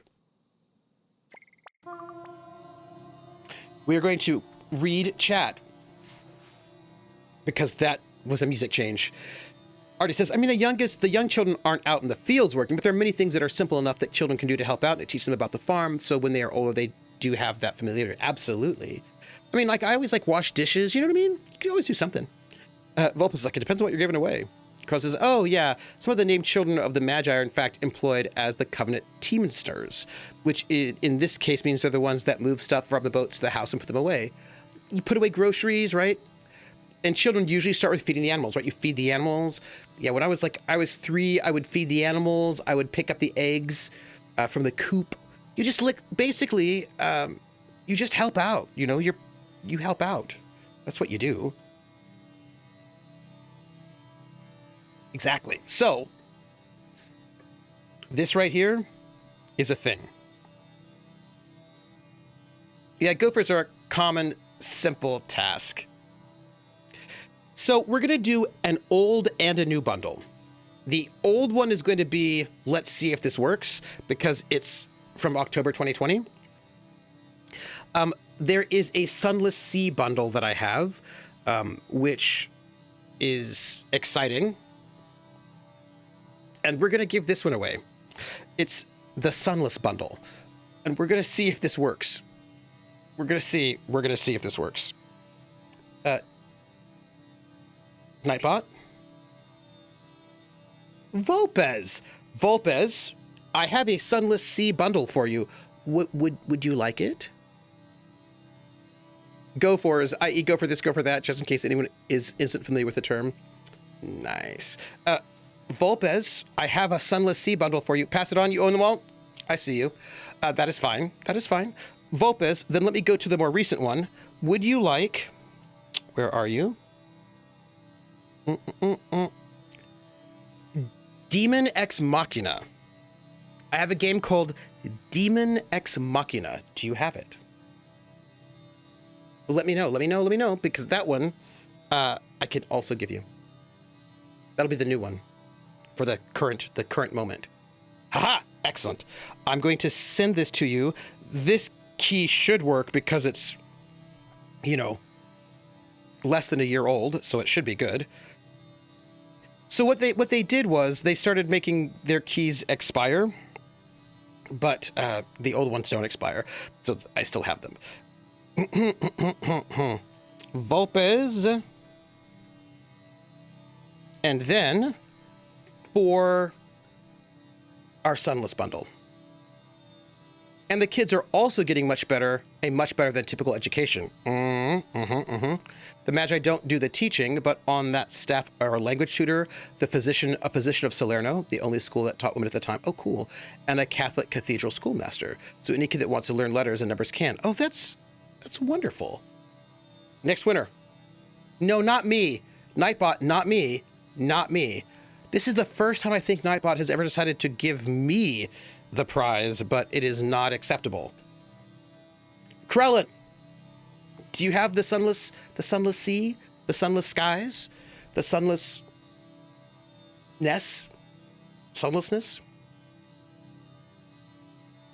I know. Congratulations to me. Congrats to me. I do love that. Krellin, do you have it? Do you have it? Do you have it? I know. Nightbot is just a little bit spicy. That's what I think about Nightbot. Nightbot is spicy.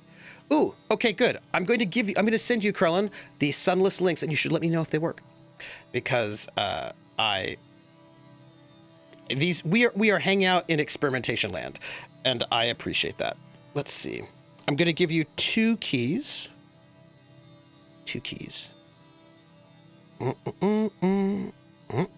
Okay. This is the first one. Boop. And also the second one. Because it's a bundle. Let me know if it works. And if not, we will get to November 2020.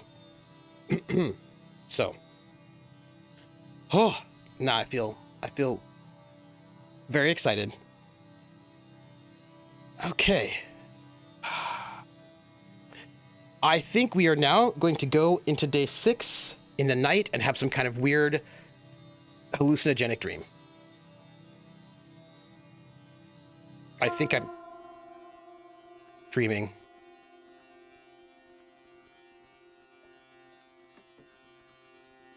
Okay, that's weird.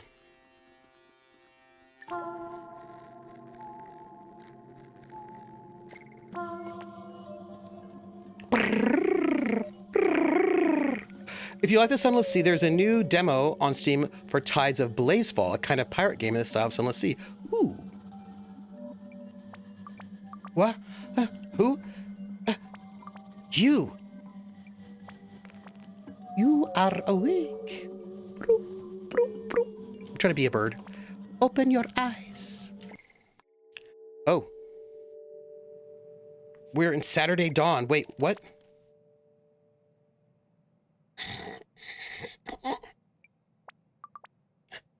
Grandpa. What is it? You're okay? Of course I am a girl. What makes you think I wouldn't be? How about I make you a nice cup of calming tea? And there was this moment where all I could see was just this burning house, and you were... I see. This is a natural that you would be apprehensive. It worked for you? Yes. Thank you, Vulpes, for letting me know. Thank you.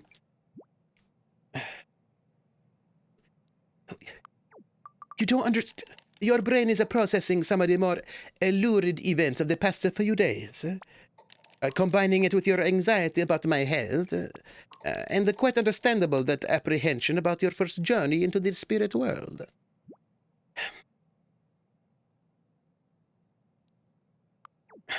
I'm not apprehensive. Like I say, completely understandable. But I am well, my girl. And while a first visit to the spirit world is daunting, it is also a beautiful, simple thing.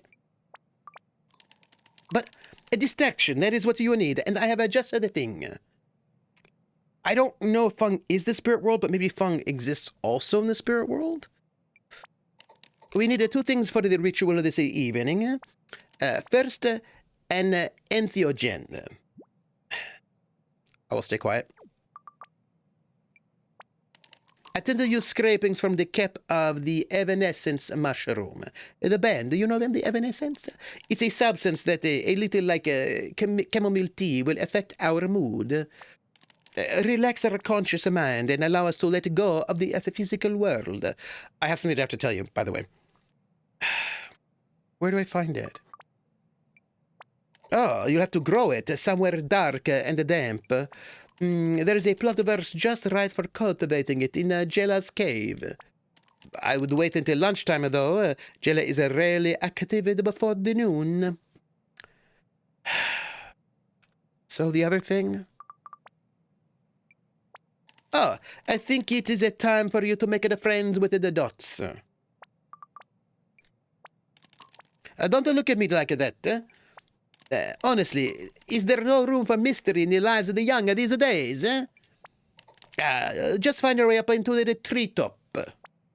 See if you can't find a gesture of friendship you can make. I just have Stranger, don't eat buffalo mozzarella before bed.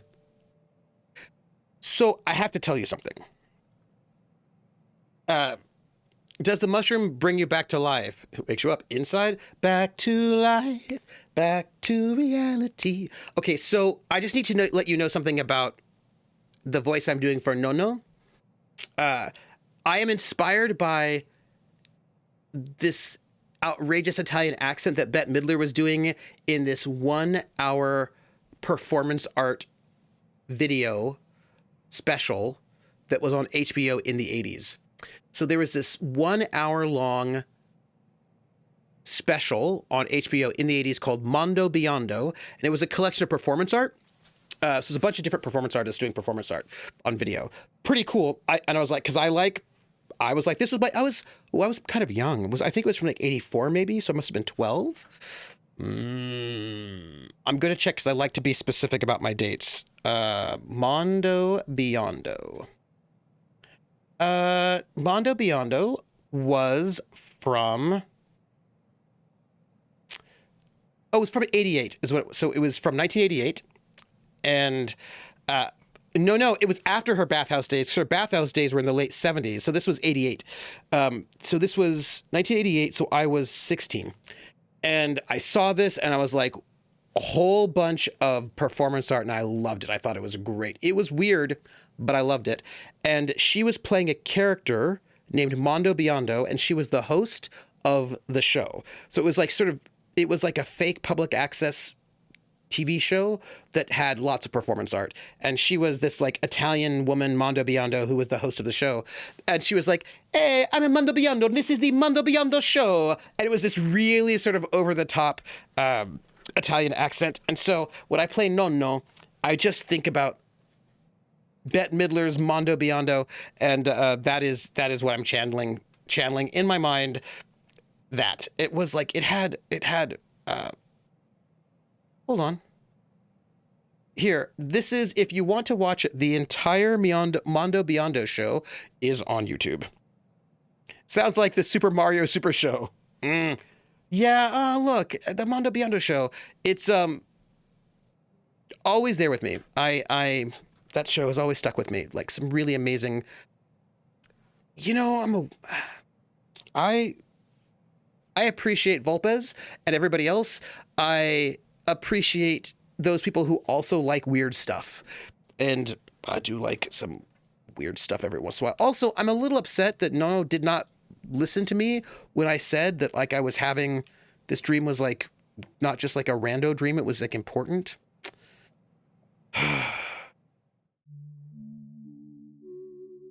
That's all. People should listen. I believe that children are the future. You know, we need to treat them, teach them well, and let them lead the way, and like show them all the beauty they have inside. You know, give them like a sense of pride to make it easier, and let the children's laughter remind us of how it used to be. And I remember long ago, I decided long ago never to stand in anybody's shadow. If I fail, if I succeed, at least I'll do as I believe. No matter what they take from me, they can't take away my dignity, because the greatest gift, the greatest love of all is happening inside. He was very dismissive. That's not cool. Oh. Turk 180. I can hear you, you know. But you won't distract me. I'm going to use an ancient mantra to calm my soul. Euphoric prayer. Euphoric prayer. Oh, yes, euphoric prayer.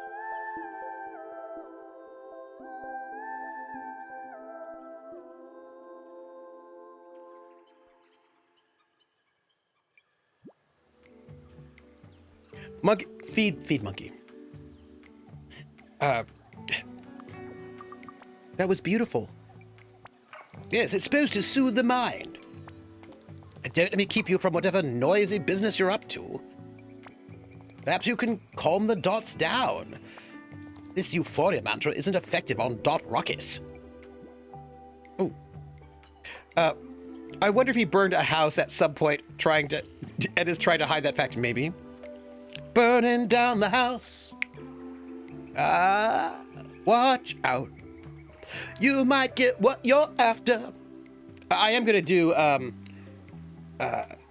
pretty sure of the Talking Heads, Psycho Killer, in the Punk New Wave lecture, which is coming up soon. Feed the monkey, shock the monkey. I'm going to ask where he learned the song. Where's it from? It was passed down to me by the Dot Shaman, who learned it from Mani. But it's not effective. I need to practice. I need to do better. I'm going to be kind. You seem to be doing a good job of looking out for Tongue. Perhaps. We're going to talk to him again. No more talking to him. So, well, let's see what we can do. Dots and business. Well, oh, hold on. Alas, poor Yorick. Now naught but a creepy skull. Fair. Are the dots dipping? Dipping dots. Wait. Huh. Feeling kind of nervous about tonight. Y'all, we're going to go on a spirit journey, I think. It's very exciting. We are going to go not by him yet. Maybe we can climb up, walk up here, or no? I used to be able to walk up here. There we go. Dippodots, they are so much fun. Have you guys ever had like the space ice cream? Exciting, but nothing going on over there. Look, there's some dots up there. Let's see if we can get by him. Yeah, the freeze-dried one. Yes, Valtiel, the freeze-dried ones. Absolutely. Ooh, okay. Hey, look. Dots. Hello. Hi. Oh, no, I want to chat with you. Oh, I got some leaf seeds. I don't feel like I've ever been this far up. Oh, okay, hold on. We're getting a bunch of seeds, which I bet will be for that euphoric situation. I would like the dots to talk to me. I'd like to get to know them. I also feel like we are getting really close into this game. I cannot prove it. It's just that we have so many of the moods already, and, you know, it just feels like that's the case. Let's see if we can... Oops. There we go. Oh, yeah. Oh, there we go. Ooh. Just remember that true Americans experience take Dippin' Dots and add them to a McDonald's milkshake. The true American dessert boba. Yeah, that's true, actually. It's like having a tub of Neapolitan ice cream in your pocket without the mess. Oh, yes. Ooh, a hobbleberry seed? Okay, these dots are not talking to me just yet, but that's okay. We are gathering plants, and I think talking to the dots is going to have to happen at that other junction right over there. That's how I'm feeling. Let's just go. No, just climb up there. Just go, climb, go, climb. Just go, climb. Nope. There we go. Okay, climb. Go down. There we go. Okay, got it. Does anyone know if there's a crit roll tonight? Vulpus, that's a good question because I can join now. I'm caught up. Hey, hello.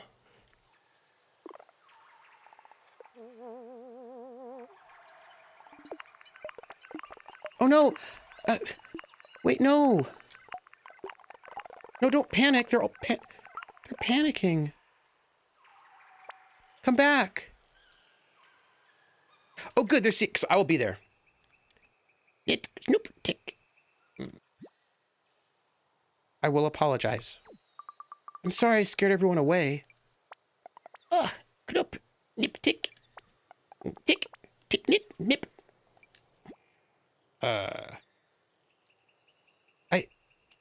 I stole your whole harvest? They've not been taken off the last Thursday since C4 started. Oh, interesting. Yeah, it's the guys in Raid with the spears. I know. Um, I could grow you some more Thai berries.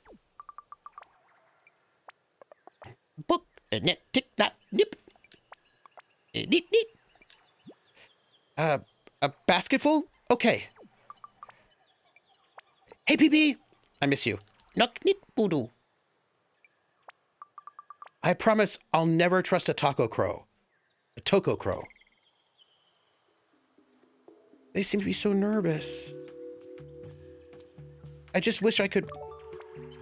So I'm gonna have to go plant some seeds and... But the question is, where the heck do I plant? Oh, I love a taco. Speaking, okay. Oh, PB. A taco crow is a very different thing. I need to point out something that's really important. PB, has anybody else ever had the pleasure of having a Choco Taco? The ice cream treat, the Choco Taco, which I love. Oh man, I love a good Choco Taco. I don't like tacos. No, but Artie, it's ice cream.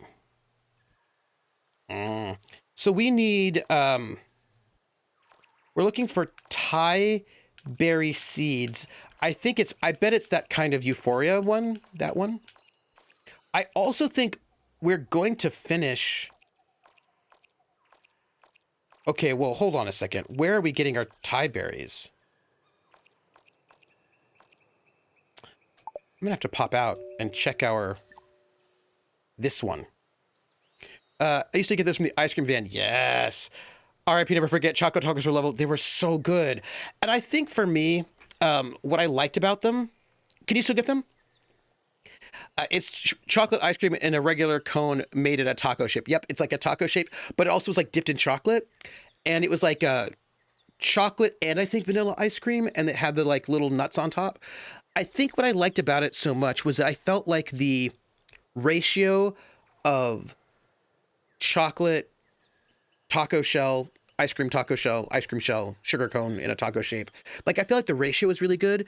Because you know how sometimes, like, some things, the ratios aren't right. And like, that'd be good in a different ratio, but like, sometimes the ratios are weird and they don't. They discontinued them during COVID, but if they're back, I'm hyped for that. Artie says, I used to get this Oreo ice cream cake. It was entirely ice cream with some crumbled Oreo cookies, but it was discontinued many, many years ago. Oh, that's a bummer. So speaking of balance, there is a chocolate bar. I think it was like, was it the Three Musketeers maybe? It was like all that weird whipped nougat in chocolate, but there just wasn't anything else in there. Klondike owns them and makes them now. Oh, do they buy them? Oh, that's cool.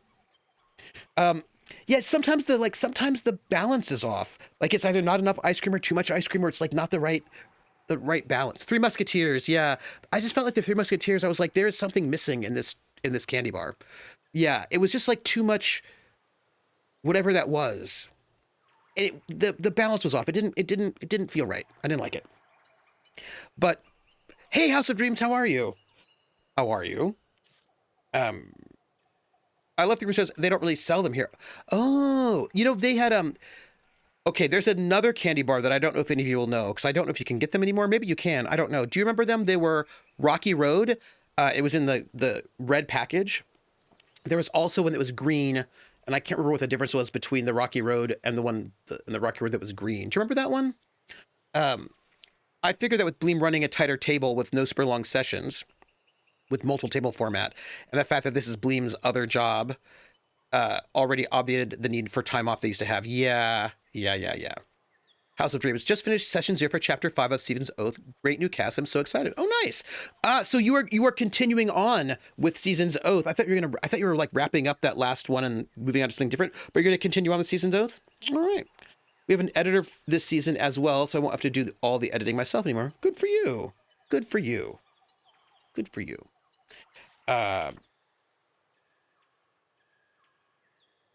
Ritual day. 2 gardens to go, and then we get to go on a ritual. So to find out what this actually means. Saturday. I guess I should go up to the top of the tree and try to find the dots. Oh, always thought Toko crows look sneaky. Guess I need to grow the dots a new harvest. Okay. I wonder if Claire and Spike have finally caught up. The dots need red tie berries, so I obviously have to grow them a garden. The tree crown where Janice meditates seems like a good spot. Okay, red tie berries. I think we are looking for... That's what we have in our hand. These are the seeds we have. And this is our Encyclopedia of Flora. Because I think if we can look for red tie berries, right, we might be able to find where we can get... Let's go to red tie berries. Because again, I'm not certain what we can get here, but there we go. Here, the red tie plant. And regular soil around trees, sheltered and bright. Parts harvested tie berries. Fire palm. Native to warm and tropical regions and grows small tart berries. It has a long lance-shaped red leaves and a long slim trunk. Particular favorite of the dots. Medicinal purposes. There's a stimulant properties and is therefore useful in abating tiredness and in stronger decoctions as part of treatment for some forms of depression. Interesting. Okay, so we're looking for red tie plants. We might have some of that. And let us see what we have here. I think it's probably this one, right? It is. I always agreed with Dustin from Stranger Things about Three Musketeers being a top-tier chocolate bar. Oh. House of Dreams says, I'm continuing on, going to another full 16-episode arc of the year and then doing a new project such as Root or Kids on Bikes. So you're going to do another full 16? Nice. Nice. Okay, so we're looking for... So the red tie plant is Euphoria, Bounces, Soil, and Tree Soil. And we've got 6 of them. So let's build some... Bounces. Okay, so we want more Euphoria plants. That's what we need. So let's see what we have that will give us some Euphoria. Oh, okay. Anarcadia.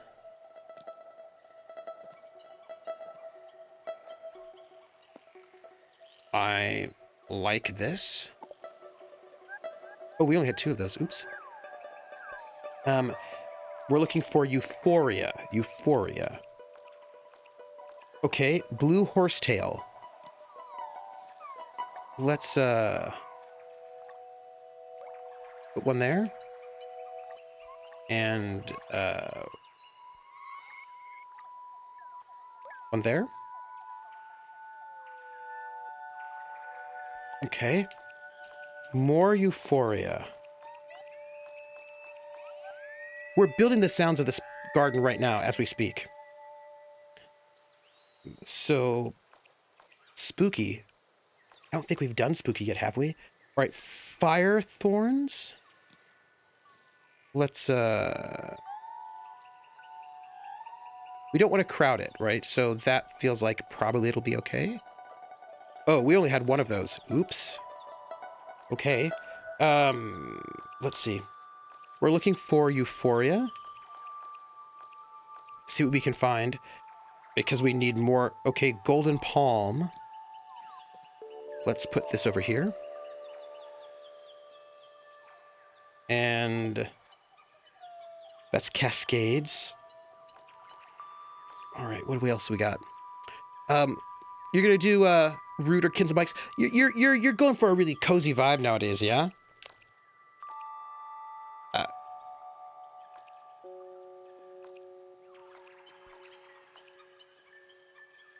House of Dreams. We only have 1 Kuluka, an organ. Yeah, let's put that here. Right, it is. So in this game, whatever, like okay, this is a harmonium.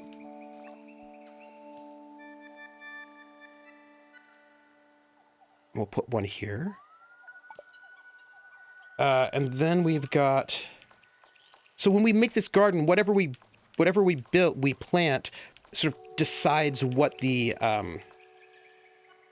I don't think we planted any of these, did we?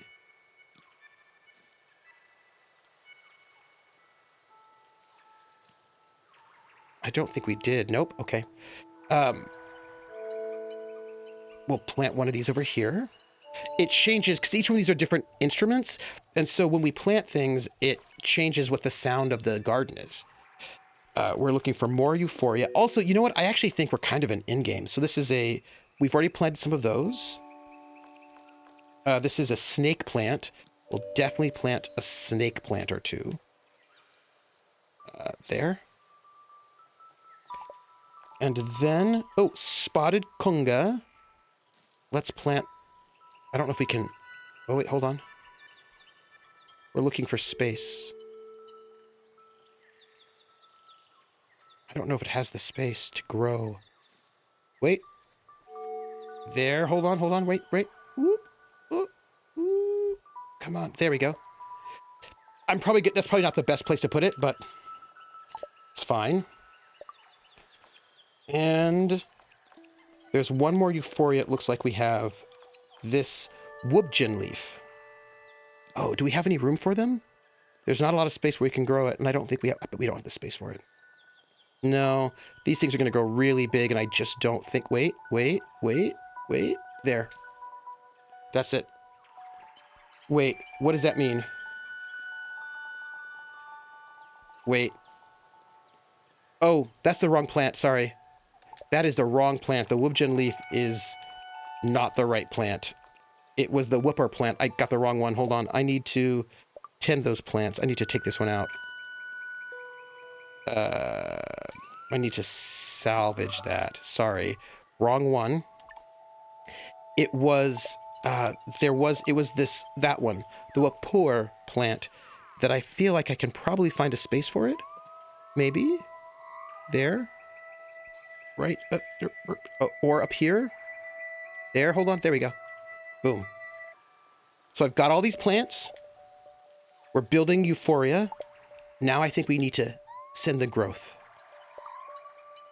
And we're looking for euphoria.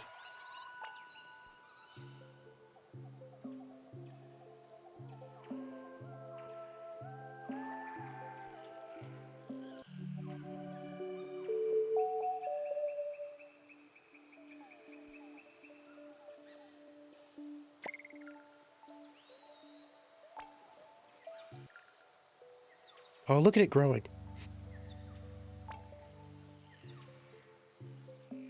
Oh, look at this.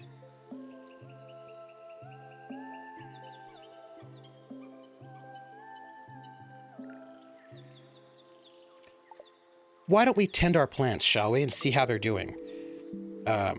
Let's see. Okay, we're gonna harvest some of these plants and get some seeds, get them going. Listen to our euphoria song.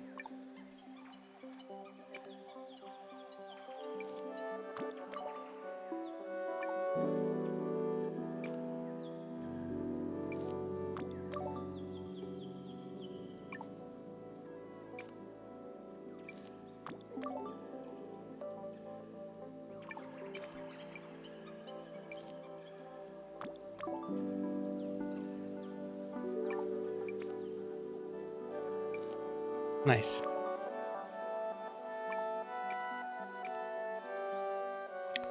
Hector says, well, Kids on Black will be a 90s gothic punk pastiche with neo-noir elements, inspired by Lost Boys, Stranger Things, Brick, Buffyverse, The Faculty, Disturbing Behavior, My So-Called Life, Paraiso, Twin Peaks, Firewalk with Me, and The Crow. Nice.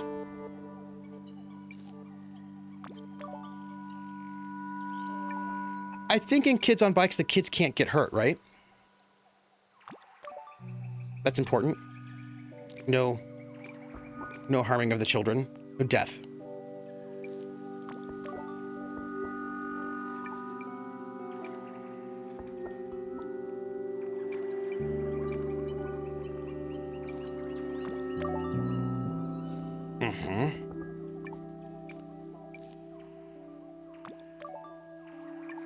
Oh no, they can get. Oh, can they?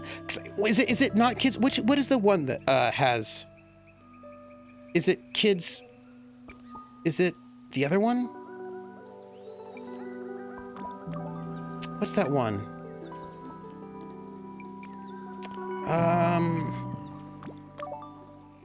Tales from the Loop? Is that the one? You don't want to roll fight if you can avoid it. Is it Tales from the Loop that I'm thinking of?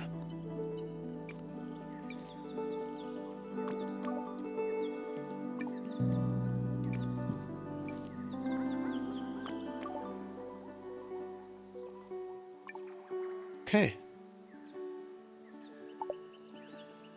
And we'll just listen.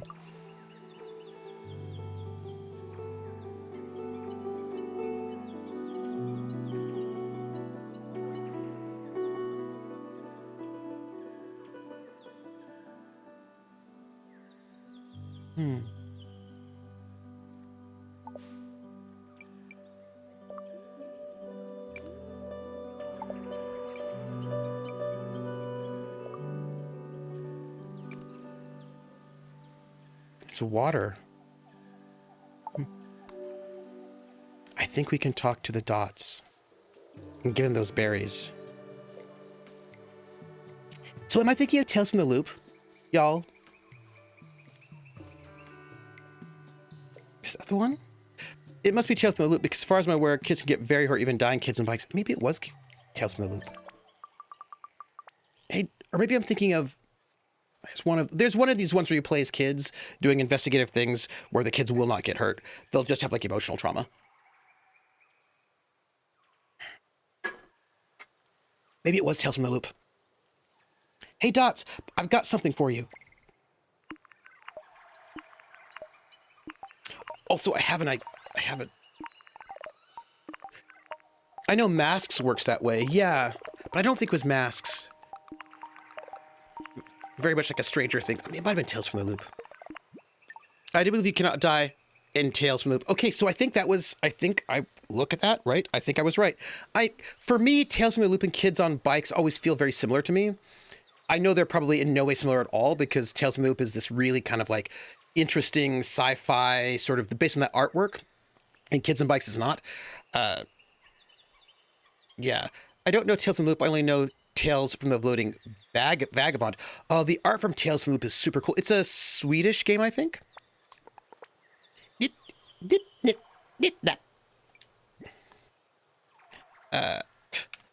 I'll be sure to scare off any crows I see around here. Hey, look, the dots like me. Maybe, but I thought they could die. But now that you've said that, I don't think I've seen anyone on Unmades has died. I thought it was just a storytelling. Yeah, Free League, right? Yeah. Yeah, but like, of course, inspired by that really cool artwork. And I was listening to an episode of Ludonarrative Dissidents, and they were talking about how Tales from the Loop, there's the one After the Flood, I think is the sequel, or the one that comes after that, and that has like a darker vibe, and I think it is more deadly. You only know Kids on Bikes from Kolok, so yeah. I've been playing Kids on Brooms, and that will be coming out at some point, but not at the moment. That's pre-recorded. It will be released in a place, in a time that is not right now, and that I do not know when and where. Also, Kids on Capes is out of playtesting. Oh, interesting. Kids on Brooms. Yeah, I'm in a Kids on Brooms thing. Booked it Nonno? Oh, I will explain. Hopefully, they're working on the editing now. Pre-recorded is so much editing. They said a crow stole your berries, so I thought I should help. Ticknet do. It pick. I'll be serious. I think I'm supposed to go grow a mushroom? Nip. Book. See you later. Anything that keeps money out of the pockets of the awful transphobe. Yes. This Kids on Brooms game was not your normal Kids on Brooms game. It was not set in a magic school. It was set in a small, weird town. A little Twin Peaks-ish, or no, not Twin Peaks. What's that? Artie knows the name. What was that TV show? It was on Sci-Fi Channel. It was around the same time as Eureka. Eureka. Eureka?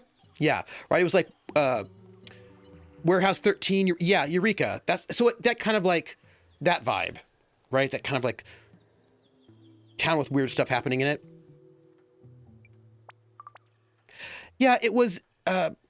You will? Yeah, it was. Oh no, you're right. That was Town of Geniuses. No, this is more like weird small town. Sort of like Sunnyvale, like with Buffy, but less so, because that was like a hellmouth, and this was like weird small town shenanigans. Eerie Haven, maybe a bit more like Haven, maybe. I was the old person. Everybody else was sort of like a young person, like, 19, 20, in their youths. And I came in, I thought I came in like much later in the show's run. I came in for a guest spot, which turns out I came in for a guest spot in season 1, and they asked me to stay, and I was like, okay, sure. And then we did all of season 2, and it is finished, and good hunting last night. Is that blood? What did you kill? Weird feel to it though. Like everything was on edge. I don't know, probably just me. Skooma Enwa. Haven is adults in the FBI. Basically, oh, that's right. There was like yes, I think I remember was it the Colorado Kid? That was the book that was the basis for it?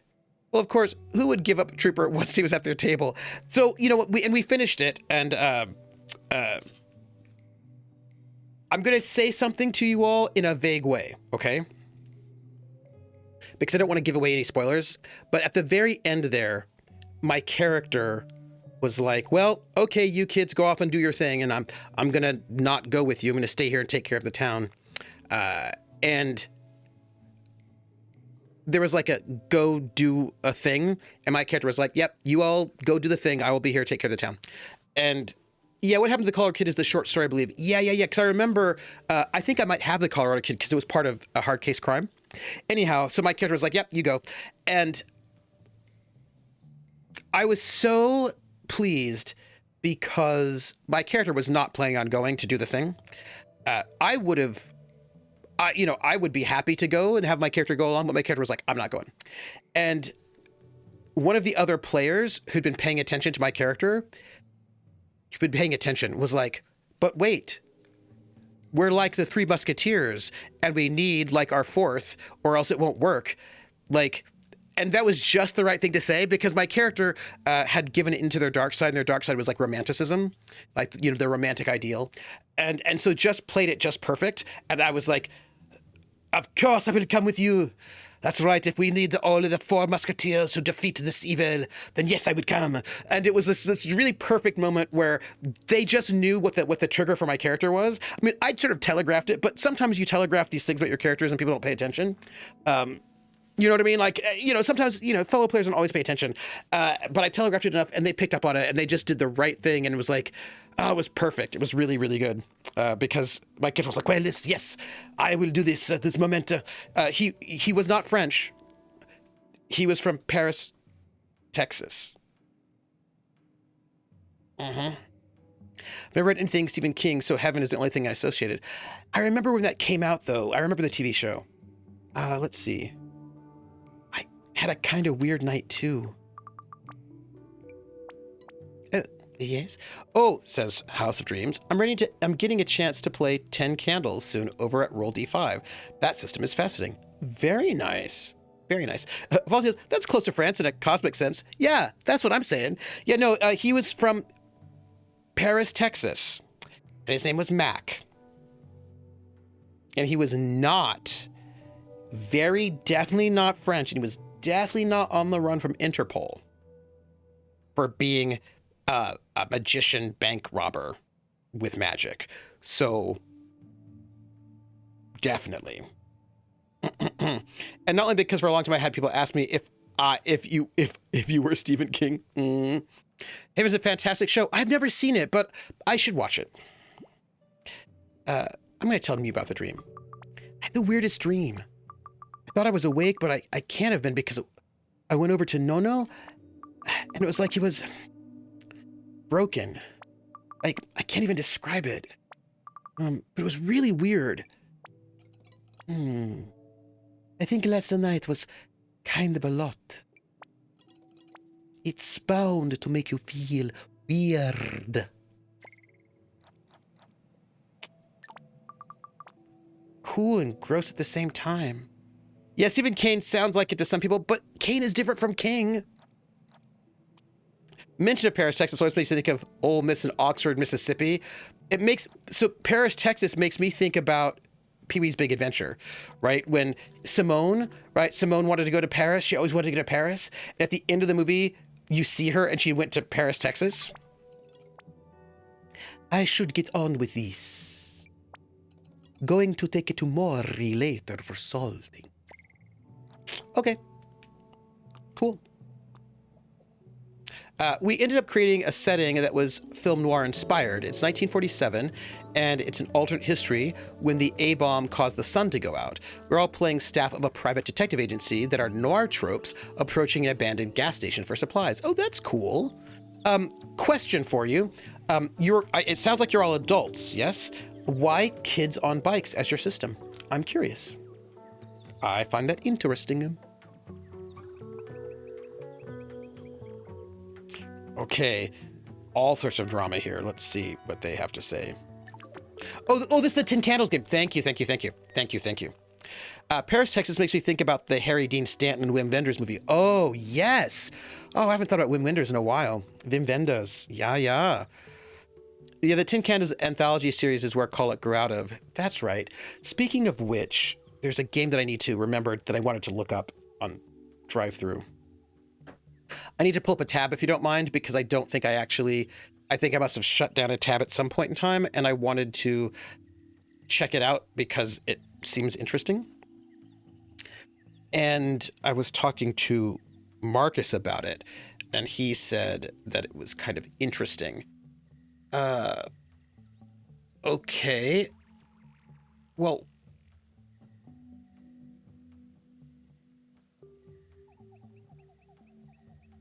yeah, this is it, but there are 3 different editions, and I don't know which one is the most recent one.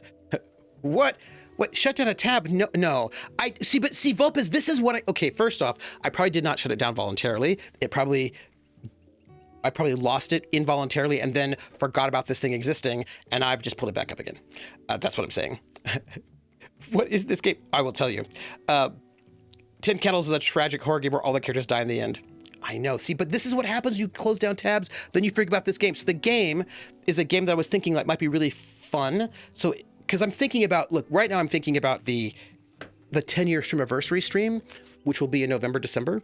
And it's 10 years, right? So this year will be the 10-year streamiversary coming up. And I wanted to do something really epic. And I was thinking about, and I want, it'll be Lindy's 10 year as well. So just thinking about like what kind of epic things we could do. And, I think, so the game that he told me about, which might be good, depending, I've got to read it and see what it is, but it was made for online play. Right? It was made for online play.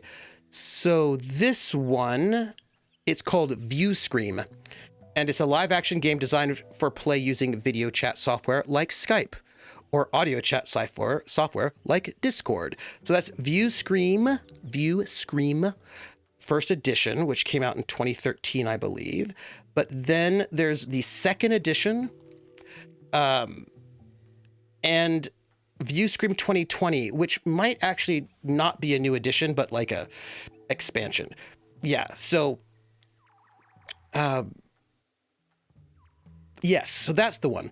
View Scream is a live-action game designed for play using video chat or audio chat. The game is formatted as a zip file, which contains a blah, blah, blah, blah, MP3 files, blah, blah, blah. 3 to 5 players assume the roles of desperate people trapped in a world of high-tech horror, crew members going insane aboard a damaged starship, scientists in research labs hunted by their own creations, or futuristic data thieves on the run from soulless security drones. The characters are separated by quantum anomalies, hostile xenomorphs, or tentacled horrors beyond human comprehension, and they need to work as a team in order to survive. Since they can't reach one another in person, these characters must communicate by using view screens throughout the ship, just as the players communicate via video chat software. A typical game session lasts 60 to 90 minutes. Will you betray your shipmates? Will you work with them even though some of them may be guilty of horrific crimes? What happened to the rest of the crew? How many minutes do you have before it happens to you too? Can you escape? Or will someone find your mangled corpse floating in the void? And there are like 10 scenarios, so there are a bunch of scenarios. And I thought it seemed, I'm going to read it because it's got some really good reviews and it could be very cool for a 10-year Streamiversary, especially if there are multiple scenarios. So maybe like, I'm still thinking about it, right? I've got a lot of thoughts. I've got a lot of really vague, not complete thoughts in my mind right now about the 10-year Streamiversary. And they range from things like, what about games that use D10s? What about 10 people? What about, like, I'm just trying to think of like 10 candles. Like trying to think what would be a really fun Streamiversary stream thing to do for the 10-year. This is on my mind. I'm just letting it play back around in the background, just so you know. I'm working on your own RPG. You've been working on your own RPG. Very nice. I've been calling it Code 187 after the California Penal Code. It's be a crime drama RPG inspired by, GTA, and crime. Oh, that's cool, NRW. That's very, very cool. I like that. I support all the interlock system D10 love. So I'm just like working on like, it's like, I'm just letting it percolate. Let it percolate because we've got some time before the 10-year Streamiversary, but I want it to be epic. I want it to be an epic, epic thing. So I don't yet know what we're going to do, but a good epic. Yeah, all about time for being Trooper X. The X Games. Yes. Wait. Oh, yeah. Max Rider would be interested. New Jaxie, the RPG, I dig it. Yeah, I'm excited. Okay, I used to ask him to look at the ramp to the archive, but he seemed too agitated to even listen. Mumbled something about power and strode away. I expect it is this business with the tongue. In any case, he's gone to meditate. Surely you're better than those air quotes, old friend. Skepticism about its efficacy in his case. Not in general. Whatever you say. They're playing chess. They're cutthroat chess games. Queen to rook 5. This is a very... I have feelings. And I don't know... Y'all, I have feelings. About this game. And we're going to just look at our diary. So one thing I should note, that we can't plant the garden with Jell-A until the afternoon, so that's a thing. We can hold on to that for a little bit. So we grew the garden, right? This garden has such a good vibe. Makes me feel all tingly and light. The dots need red tie berries. I super like the dots. They're so funny. Must have been so much fun for Mom to play with them when she was little. I wonder if Claire and Spike have finally caught up. Well, I guess we'll find out, huh? People are hanging out. By the way, I just watched FD Signifier's 4-hour video essay on Tyler Perry. It was very good. Oh, love. Finally fallen upon my gossip sword. Nice metaphor. I thought so. But never try and get fancy with your words around yokai. Oh, it was a wild ride. Yeah, I watched it all in one sitting too. There are a couple of things that he missed a little bit. Like, I think that it's not just that he likes to punish women. He really likes to punish professional women. It's very like women who have jobs, especially good jobs, usually get brutally punished in his movies. I don't like him. Yeah, I want to design it that can facilitate more dark comedy tone and more serious and darker tone, much like you have Bram Stoker's Dracula experience or What We Do in the Shadows Empire. Yes, that sounds really good, Anarch Dovey. I watch too many streams of Astral Plays for 4-hour videos. But, you know, as he noted, you can watch it in multiple sittings. He has them broken up into chapters. I was like, okay. I tried it on him earlier, and he said it wasn't a sacrifice so much as an inevitability. Though I should have said something about Damocles, apparently. Was he trying to be comforting? He was just being himself. But oh me, oh my. Oh me, oh my. Oh me, oh my. Oh my, oh me, oh my.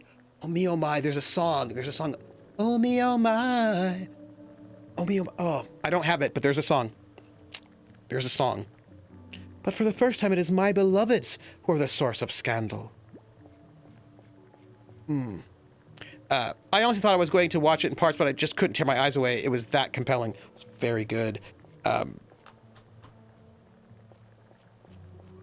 One thing, though, right, is that FD Signifier is very much in the center of a particular black culture that he tends to equate with all black culture. And that's because he's Southern, right? He's Southern, he's right there. But, like, that is not the only black culture. And I get, like, and for me, Tyler Perry always makes that very clear to me, because I have never been, like, I'm an atheist. I did not grow up in the black church, and I did not grow up in the South, nor in a family of people who left the South very recently. So that particular kind of Southern blackness, which people tend to think of as the only blackness, has just not been part of my lived experience. And so, but that doesn't mean that I don't have a connection to blackness. It's just there's more than one blackness. Like, my family's like, they were ranchers and cowboys, you know what I mean? So it's just one of those things. Yeah.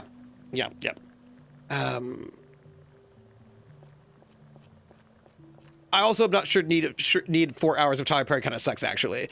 Oh, it was quite in-depth. Yeah, I've been trying to take your advice and be skeptical and listen to it, but he really resonates with me, FD Signifier. Well, I mean, look, he has some lacuna in his analysis. There are parts of his analysis that are iffy. I think he's very good. I like him like 90%. I think 90% of what it is like really, really good. But he does have some gaps and some lacuna that some of his readings are not the best readings. Most of his stuff is very, very good, though. But, you know, there are just a couple of things I'm like, ooh. And that's where one of your lacuna is, right there. So you don't have to, so you could have a Don't Be a Menace to the South Central drinking your juice and experience or Godfather experience. I love that. Polygeek says, oh me, oh my. I heard the old cry, oh me, oh my. Oh me, oh my. Yeah, wait. Oh me, oh my. Wait. I know what it is. It's a song by Lulu. I'm thinking of a song by Lulu, actually. One of Lulu's songs. Vulpus says, I was just reading about how there is a new Gnarls Barkley album coming out. Oh, because it's been long enough for people to forget what a crap human CeeLo Green is. Oh me, oh my. It's by Lulu. What's the song? It's called I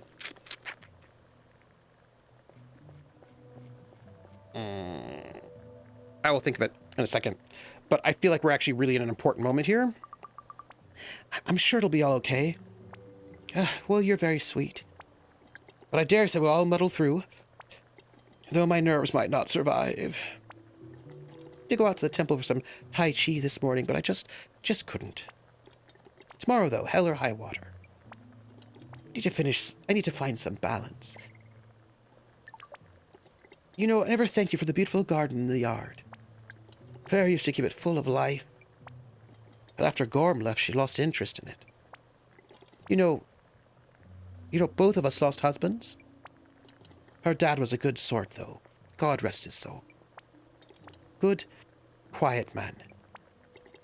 That boat she runs the shop out of used to be his. She'd take him his lunch every day before he went out on the reef. Seems like forever ago and forever and a day. Oh me, oh my. I'll ask about Maury's husband. What happened to him? Oh, he was lost in a storm.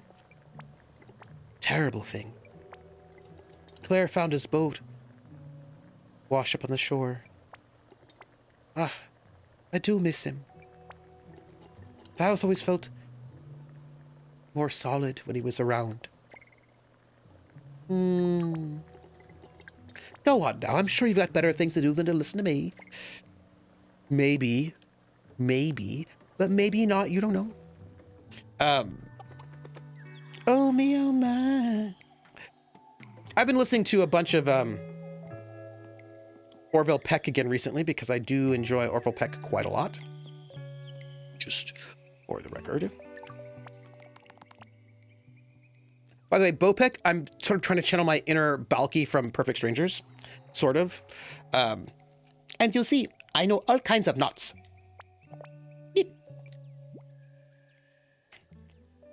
Hey, pals.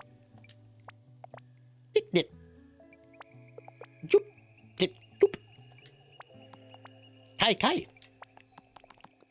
I was looking through all my baskets, and I found some seeds. Would you like my seeds? Sure. Wyvern egg seeds. Why do old people always think young people have better things to do than to listen to them when their stories are so fascinating? I know. I think that's because some young people do not care about listening to old people's stories. I love listening to old people's stories. If I could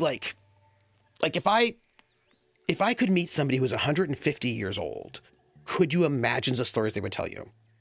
Somebody who was 150 years old would be so fascinating to talk to, especially if they were like 150 and grew up like somewhere random.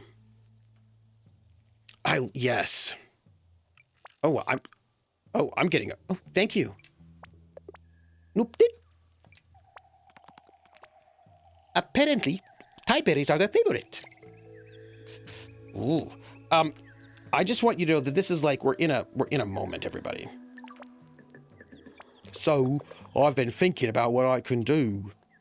You don't have to do anything except be a good dad. Sure, but I think I need to find a way to not be a kid anymore. Okay? So I'm gonna start fishing. Like your dad? No. Like me. Ooh, local reef fishing. Well, I can trade the surplus for, baby things. Oh, does that sound all right? Does that sound good? Yes. Sounds perfect. What is it? Our friendship means a lot to me. But I want you to hear me when I say that's what it is. Okay? We're friends. Sure. He's desperately in love with her. The drama is still happening. There's still drama going on right there, in case anybody wants to know some drama. Oh. Nobody's in this place got a little tiki. Yeah, people that grow up somewhere random are way cooler than those lamers that grow up.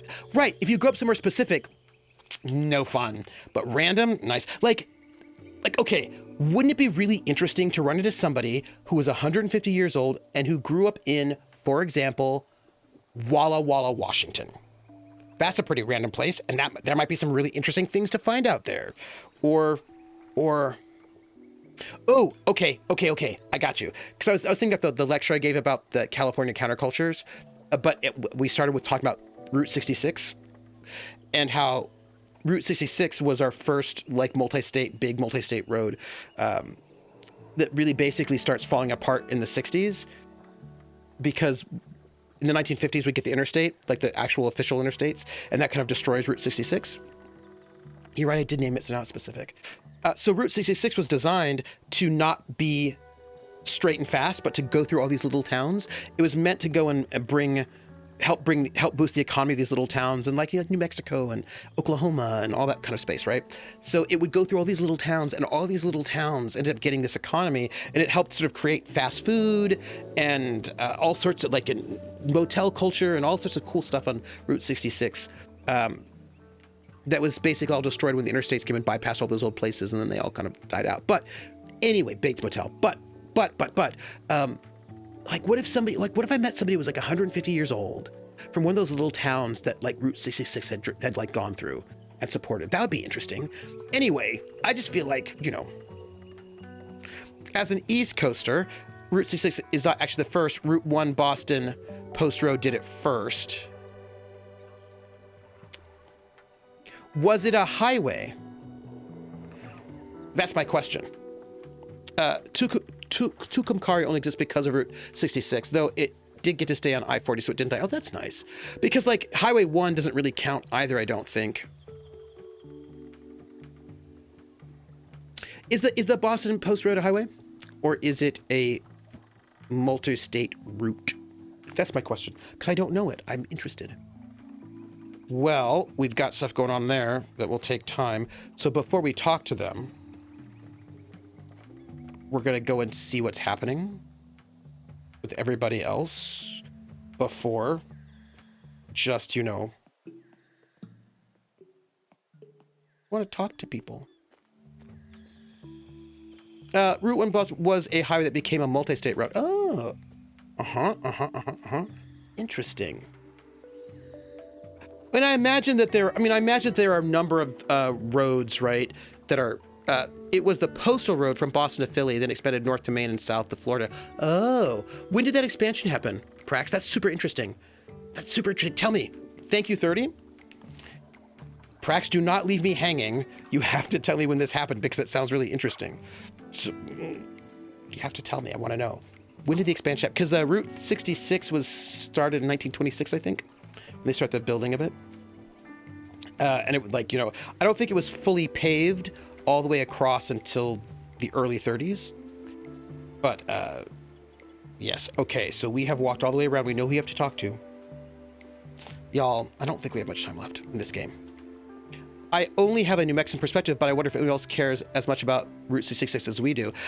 You know, Krellin, I actually think a number of people, New Mexico, Oklahoma, Arizona, I think a bunch of places really care about it. Being watching videos from a YouTuber who focuses on third-gen culture. Oh, interesting. Began as a post road during the colonial period, and then the expansion happened over the decades. It was a highway by 1910. Oh, that's so interesting. You don't remember the name right now? That's super interesting, by the way, Prax. So I got a song that I played for the class for that one. It was the song, you know, the song Route 66 made popular by Nat King Cole in the 40s. Well, I found a recording by the Hopi Klansmen, who were a group of Hopi indigenous people, and they were high school students, and they formed this band called the Hopi Klansmen, and they were in their reservation was inside Navajo Nation, and it was right by the Petrified Forest, actually. And they recorded this album, and they did a pressing of it, local band, and they did a cover of Route 66. And so I always wanted to talk about garage bands and how we think about all these big bands, but there was like over 180,000 garage bands in the mid 60s, and all sorts of people would make albums, and these bands that would like play at local dances and hops and YMCA's and whatever, and that were part of like, and like the entire album had like about how like all the people from their really small little town were so like proud of them, and it was like how important it was for them and their community, and they were like on Route 66, right? So Route 66 was also important for them. And I just saw a website that was all about indigenous, like, you know, Native Americans. It was like the Native American Route 66 Association, I think it was something like that, and it was talking about the ways in which Native Americans were able to actually get some kind of economy, and how important Route 66 was for them as well, right? So a bunch of different groups all along those little towns where Route 66 was, like, that was like this really important thing for them. And then once we got the Eisenhower and the interstates, it's not great. And they decommissioned Route 66 in the 80s, but apparently there's a bike path or something that they're making. Still is. Hey there. Hi. How are you? Getting ready for your one? Shall we try that again? Please. All right, I'm sorry I didn't speak to you after. Oh, no, don't worry. But you're doing okay? I am. Spike? Would you like to go on a date with me tonight? Out by the lighthouse, maybe? Yeah, well, wild horses, yeah, wild horses, hey, yeah, wild horses, wouldn't keep me away, yeah. Wonderful. Enjoy your swim. Oh, he swims naked. Oh! Ah!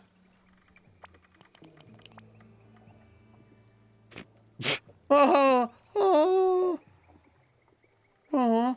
I didn't know my face could hurt from grinning. It's going really well, Max. I think we're actually, I don't think we have much longer in this game. I think the game's going to be over soon, actually. Krellin says, there are parts of Route 66 still in use, and significant parts of the interstates out here were part of it. It is true. It is true. And I know that there are people who are still really invested in Route 66. Like there's like a preservation society. You know, it had a lot of important...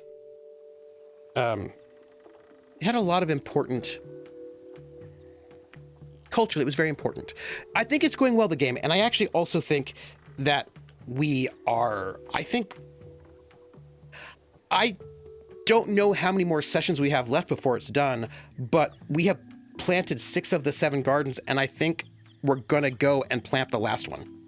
So I really think I should tell Grandpa I made friends with the dots.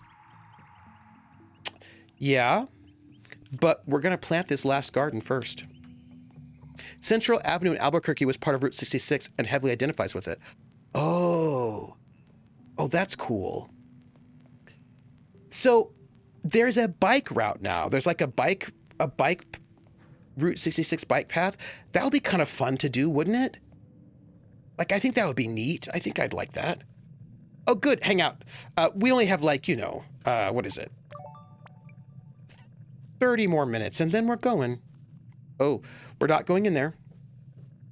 I should. So Grandpa took the acid dots. Yep. Swimming naked. Thank you, Max. Thank you, Max. That will go in our clip show for the end of the year. By the way, once things settle down some, which they are beginning to settle down a little bit, I mean, unless things flare up again, I will finally be able to do my State of the Foxhole stream. Because there are things I really want to, there are things in here. And there are things to share. And I've got some stuff that I want to give away and I want to talk about. I just need the, so apparently we're supposed to build this,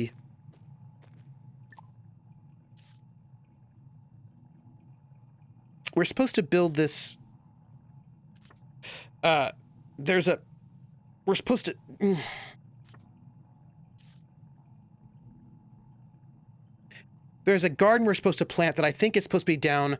Oh, but it's midday. We need the afternoon. Okay, so we have to wait till the afternoon before we can plant this garden. That's what that is. That's fine. Hello. Oh, hello. Maybe San is onto something.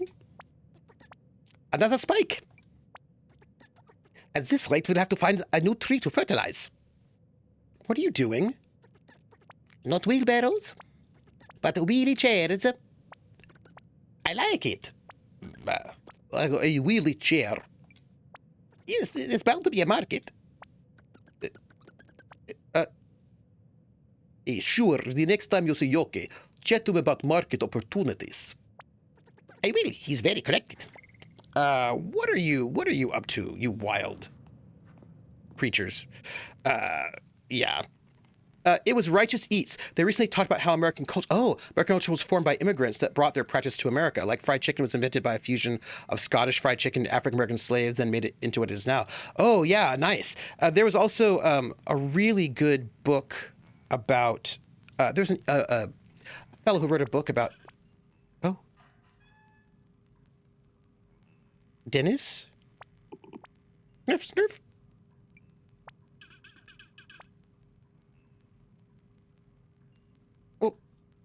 How long does it take to fix a power station anyway? Honestly. I did not even know I could talk to that little pipe. Okay. There's this whole book about I didn't read the book, but I listened to the author on NPR giving an interview about it. He was like some scholar. He's like a food scholar, food history scholar. And he was talking about, his book was about Italian, Mexican, and Chinese food. And about how those three cuisines tell you something about immigration and its history, right? How like all three of those people, those migrations were quite, a lot of poor people who are quite, didn't have a lot of stuff going on, and how the development of, say, Italian American food or Chinese American food or Mexican American food is also the development of what happens when people who are very impoverished come to this place, and not only do they sort of take in the food that they have here, but also they start getting better off. And one of the things that happens is then they add meat and cheese, right? Things that were very expensive they couldn't do before.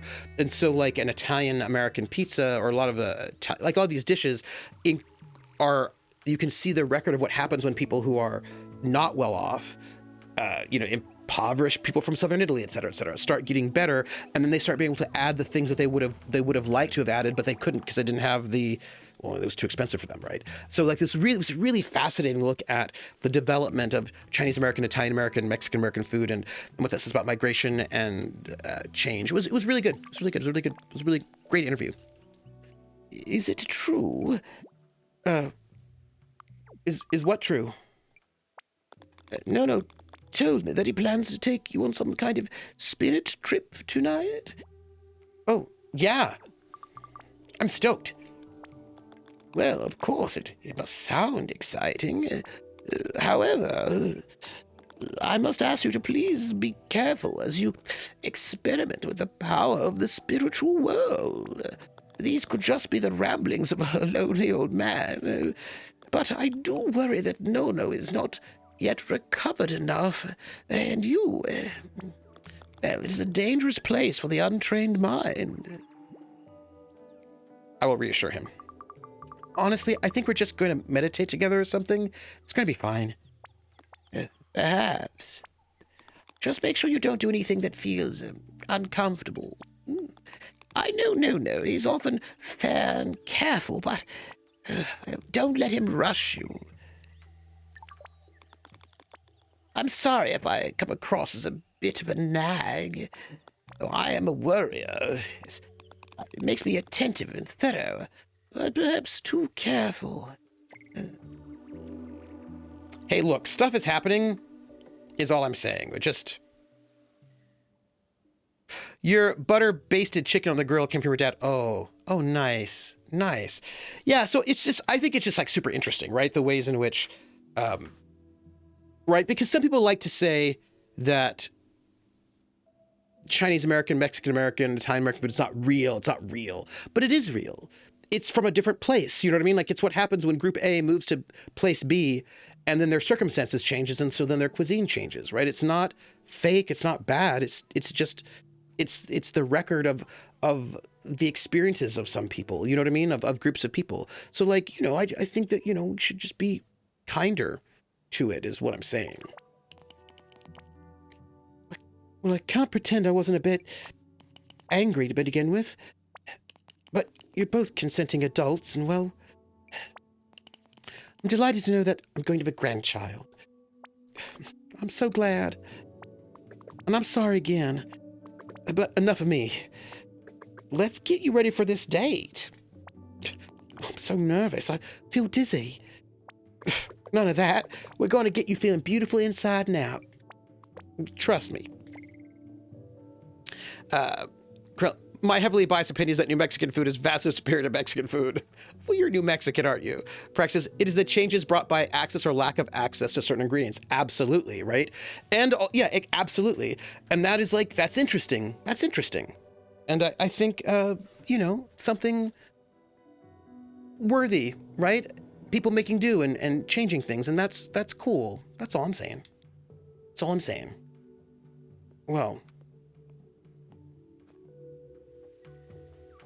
Well, so here's the thing. I think, we've done quite a bit of chatting with the peoples. Oh, people are, okay. I just want to get the big talks with everybody because, I feel like we can get all the chats in. before we go. Hey, but what if I drop something? I could fall out in the harbor. Or accidentally sneeze in her face. Spike. Well, maybe my belt buckle snags on something and my pants fall down. What if that happens? Spike. It will be fine. Everything will be fine. Yeah, but what do we talk about?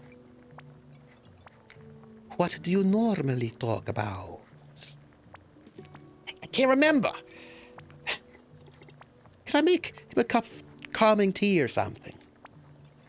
Maybe that's a good idea. Krillin says, she just watched you dive naked into the bay, Spike. I doubt she cares if your pants fall down. This is what I'm saying. Look, everything will be fine. But how about these? After lunch, you and I can go to the bar and have a practice, okay? A practice? We'll do a rehearsal, like with the band. And you can get all of your sneezing and pants dropping out of the way in advance. You're doing a good job of keeping a straight face. I know. Okay, then. Thanks, kitten. I want to tell you something, but not right now. It's about Bronx Tale. Because I was just reminded of it because somebody had, posted a scene from a Bronx Tale that I was reminded of. And I was like, oh, yeah, that was a really good scene. I wanted to tell you about it, but not right yet. Bibbidi-boo. Bibby-boo. Bibby-doo. Oh, it's scat, sorry. Hey, Bopek. What's up? Just thinking... I'm making some baskets with Claire this afternoon. I'm imagining patterns. Oh, okay. I will tell you, but it's about the Bronx Tale. There's this scene that was very memorable. I'll tell you this as we are walking. I think what I'm doing is going to talk to Grandpa. That will probably end it, yeah? Praxis, by the way, the Bronx Tale musical was decent, was it? Oh, good. Thank you for letting me know. The music was more derivative than truly stand out, but it was well acted in stage. Oh, I. Thank you. By the way, Prax, thank you for telling me, because I wanted to ask you how it was. How's things?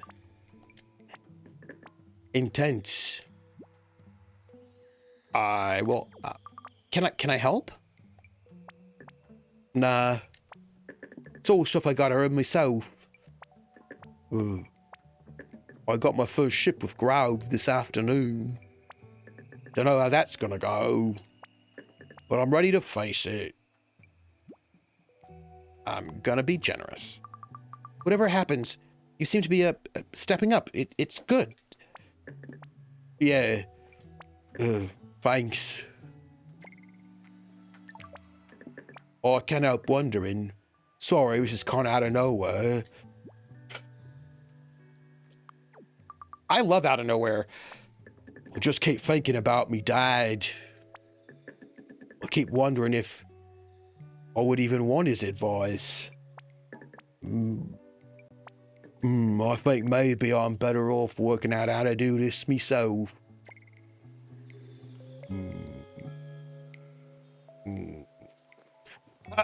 Go by. Clean your apartment. Anarch Dovey, we're almost out. Like, we've got, I don't know, 12 minutes before we go. And I already had my tuna casserole before we started today, because I love my tuna casserole. So I think I will probably I'll make a sandwich, I bet, before Critical Role. That'll be nice. So I think, actually, my friends, I know exactly where I think we'll end it. Hi, chicken. Hey, chicken.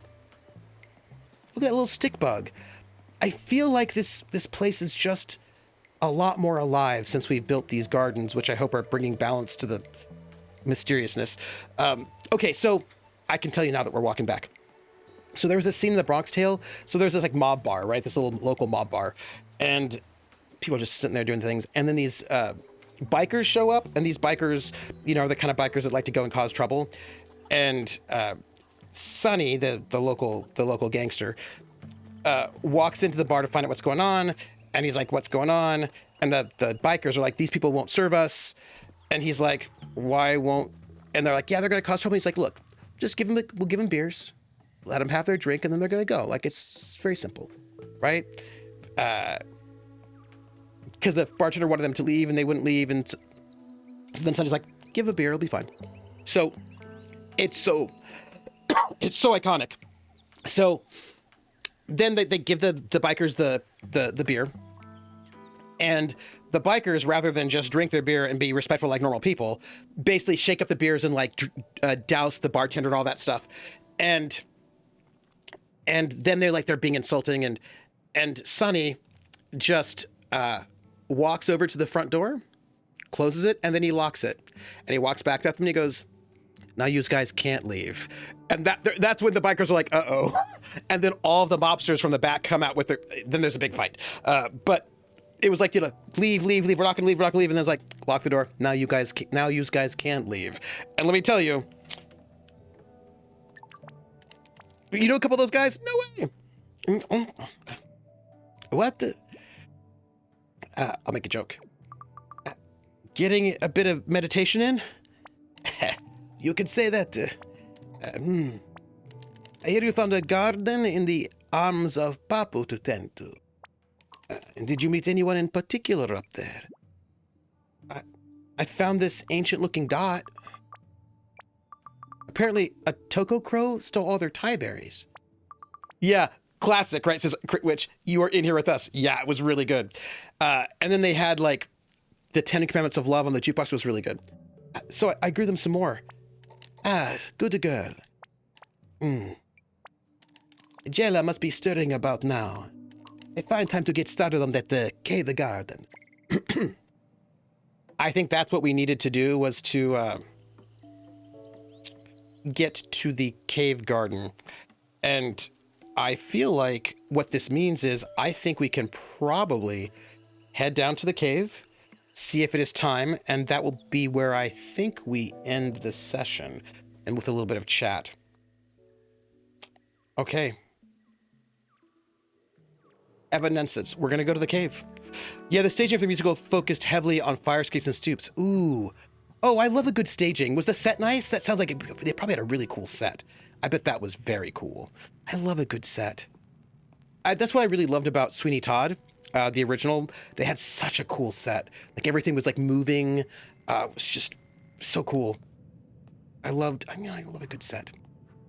All right, everybody. I think not this, not that. Oh, hey, look, it's Jell-A. We're going to just have a chat. I'm going to ask how you are. Hey, how's it going?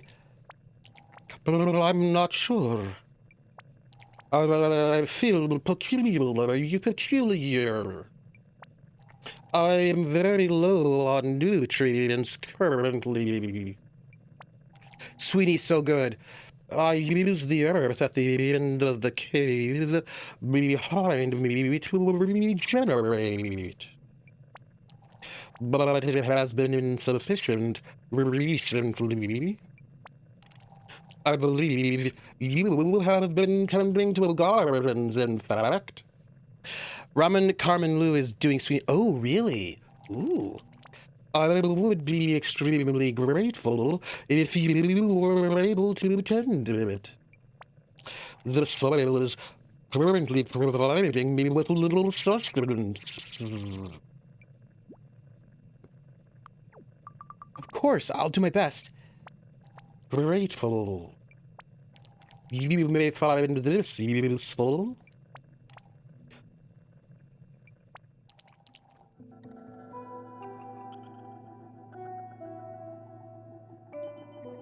Chris says, I now regret that I missed all the Thursdays of this game. Oh, hey, this is only session 11, and I actually think we're going to end it really soon. Peck taught me that arrangement. I did not know any songs. Then Nonno heard me attempting to replicate it, and confided me about its spiritual resonance. I know what I want to do for this person's voice, but I can't do it. I don't have the tech. But there was a tab that I lost that talked about how to do it. I need to find that tab again. Wait. I'm going to pull up a tab because I don't want to forget it. It was a way to do, I'm sitting in a room with YouTube. I'm going to just put down, I'm sitting in a room. I am sitting in a room. And it was, somebody had a really cool way to do it with sort of modern technology that could be really fun to think about. And I hope that I will be able to find a way to do it. Boom. Okay, good. There's like a way to do it like with modern technology. Anyhow, not the point.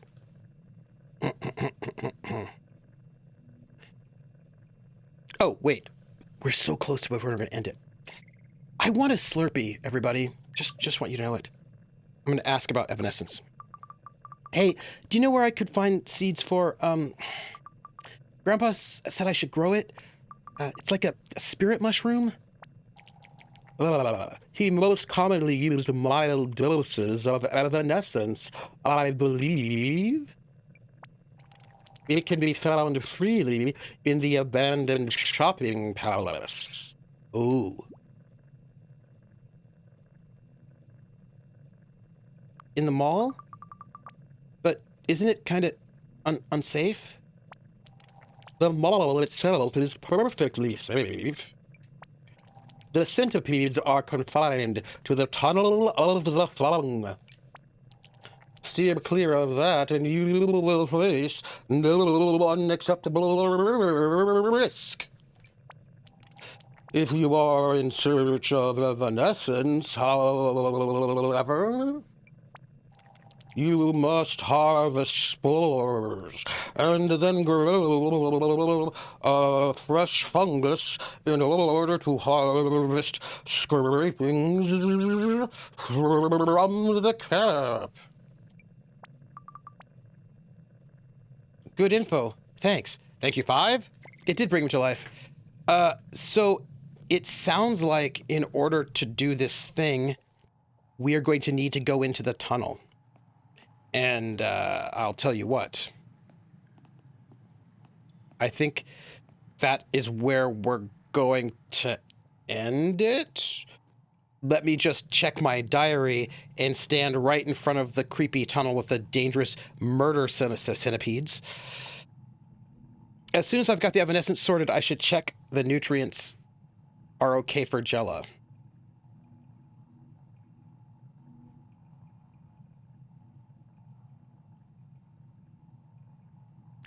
Did I forget? Okay.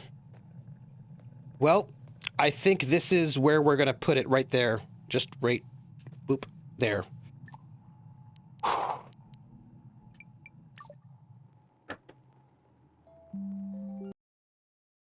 That's it, everybody. Okay, so that was amazing. Hey, we got a lot done. We've got 6 of the 7 moods planted. We only have 1 more to plant before whatever happens. That's pretty exciting. I'm very excited about that. Woo. Do you know what? We might finish this game in like 12, 13 sessions. Wouldn't that be wild? That would be wild. I don't even know what to say about that. Oh my goodness. Okay, so let me tell you what's next, what's happening. What's happening now, the TV show. So it's Thursday, and in, a half hour or so, I'll be watching Critical Role with everybody else. So if you want to hang out with us in the Discord's chat, we'll be watching Critical Role, and you can chat with us rather than a chat room full of like 10,000 people. Yay. Tomorrow night at 7 p.m. Eastern on this channel will be The Gamblers. They have arrived in Palindrome. They will not have Lindy with them, while they have to go and see if they can finally capture Ferric Redthane and see what they've got going on. So I've talked to Lindy about what her character might be doing, so I think we're good. But we will see how that goes. Let's hope it doesn't get into, well, I would say it doesn't get into murder, but I do think they do want to murder him. So we will find out what happens there. But join me there for that. And then Saturday, there will be no Heaven's Vault, but from 1 to 3 p.m. Eastern, I will be in Song of Heroes, a new 3-shot over on Table Story, which is for a new system, Legends of Akaroth, which just started its Kickstarter right now. And I've got a huge giant Buster Sword for it, and I need to get my wig done. Maybe I can... Maybe I'll do some wig stuff while I watch Critical Role. I mean, I have other things I need to do as well, but, you know, maybe I'll get a little work on that done. And then, let me see, and then Sunday night will be the last episode of Cycle 4 for Roleplay Reflect, where we go and we reflect on Tachyon Squadron. And then after that, there will only be one more session of Roleplay Reflect for this season left, and that will be in 2 weeks when Lindy gets back. We had our alpha session where we tease the whole season, and we're going to have our omega session where we all sit and think about the entire season as a whole. So that'll be really fun, but that'll be 8 p.m. on Sunday night on my channel, not Laugh Love News channel, my channel, Wandering DMs channel, and High Shelf Collective's channel, co-streaming. And then the next time you will see me will be Thursday next week for more Mutazione. I wonder if we finish the game. Look, there'll be no Heaven's Vault for 3 weeks. I know it is tragic, but I feel like there's something happening a Saturday night coming up soon, but I don't remember. I will find out. But my point is, that's all the places you can see me. Wig, because I don't know how to respond to a World Trooper finishes video games. I know. I mean, I do it sometimes, right? House of Dreams. I'm so excited for this new series. I'm excited too. I'm playing a fighter. Max says, my gym is sending me a wig for my character in his Cypher Superhero High Schoolers game. Nice. Yes, Prax is going to be there, so we're going to go and I'm so excited to talk about it. It'll be really good.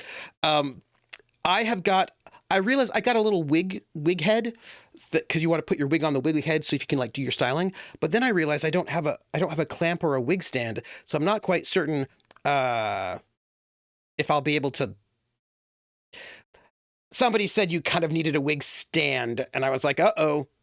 Well, we'll see how that goes, I guess. We'll see.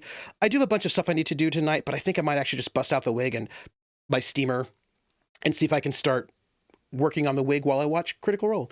And I still want a Slurpee. So you can just, I can use masking tape to tape the wig head to the table. Nice. That'll be good. Thank you. Thank you. Fighters are cool. People who get down on fighters need to watch Orem. Oh, yeah.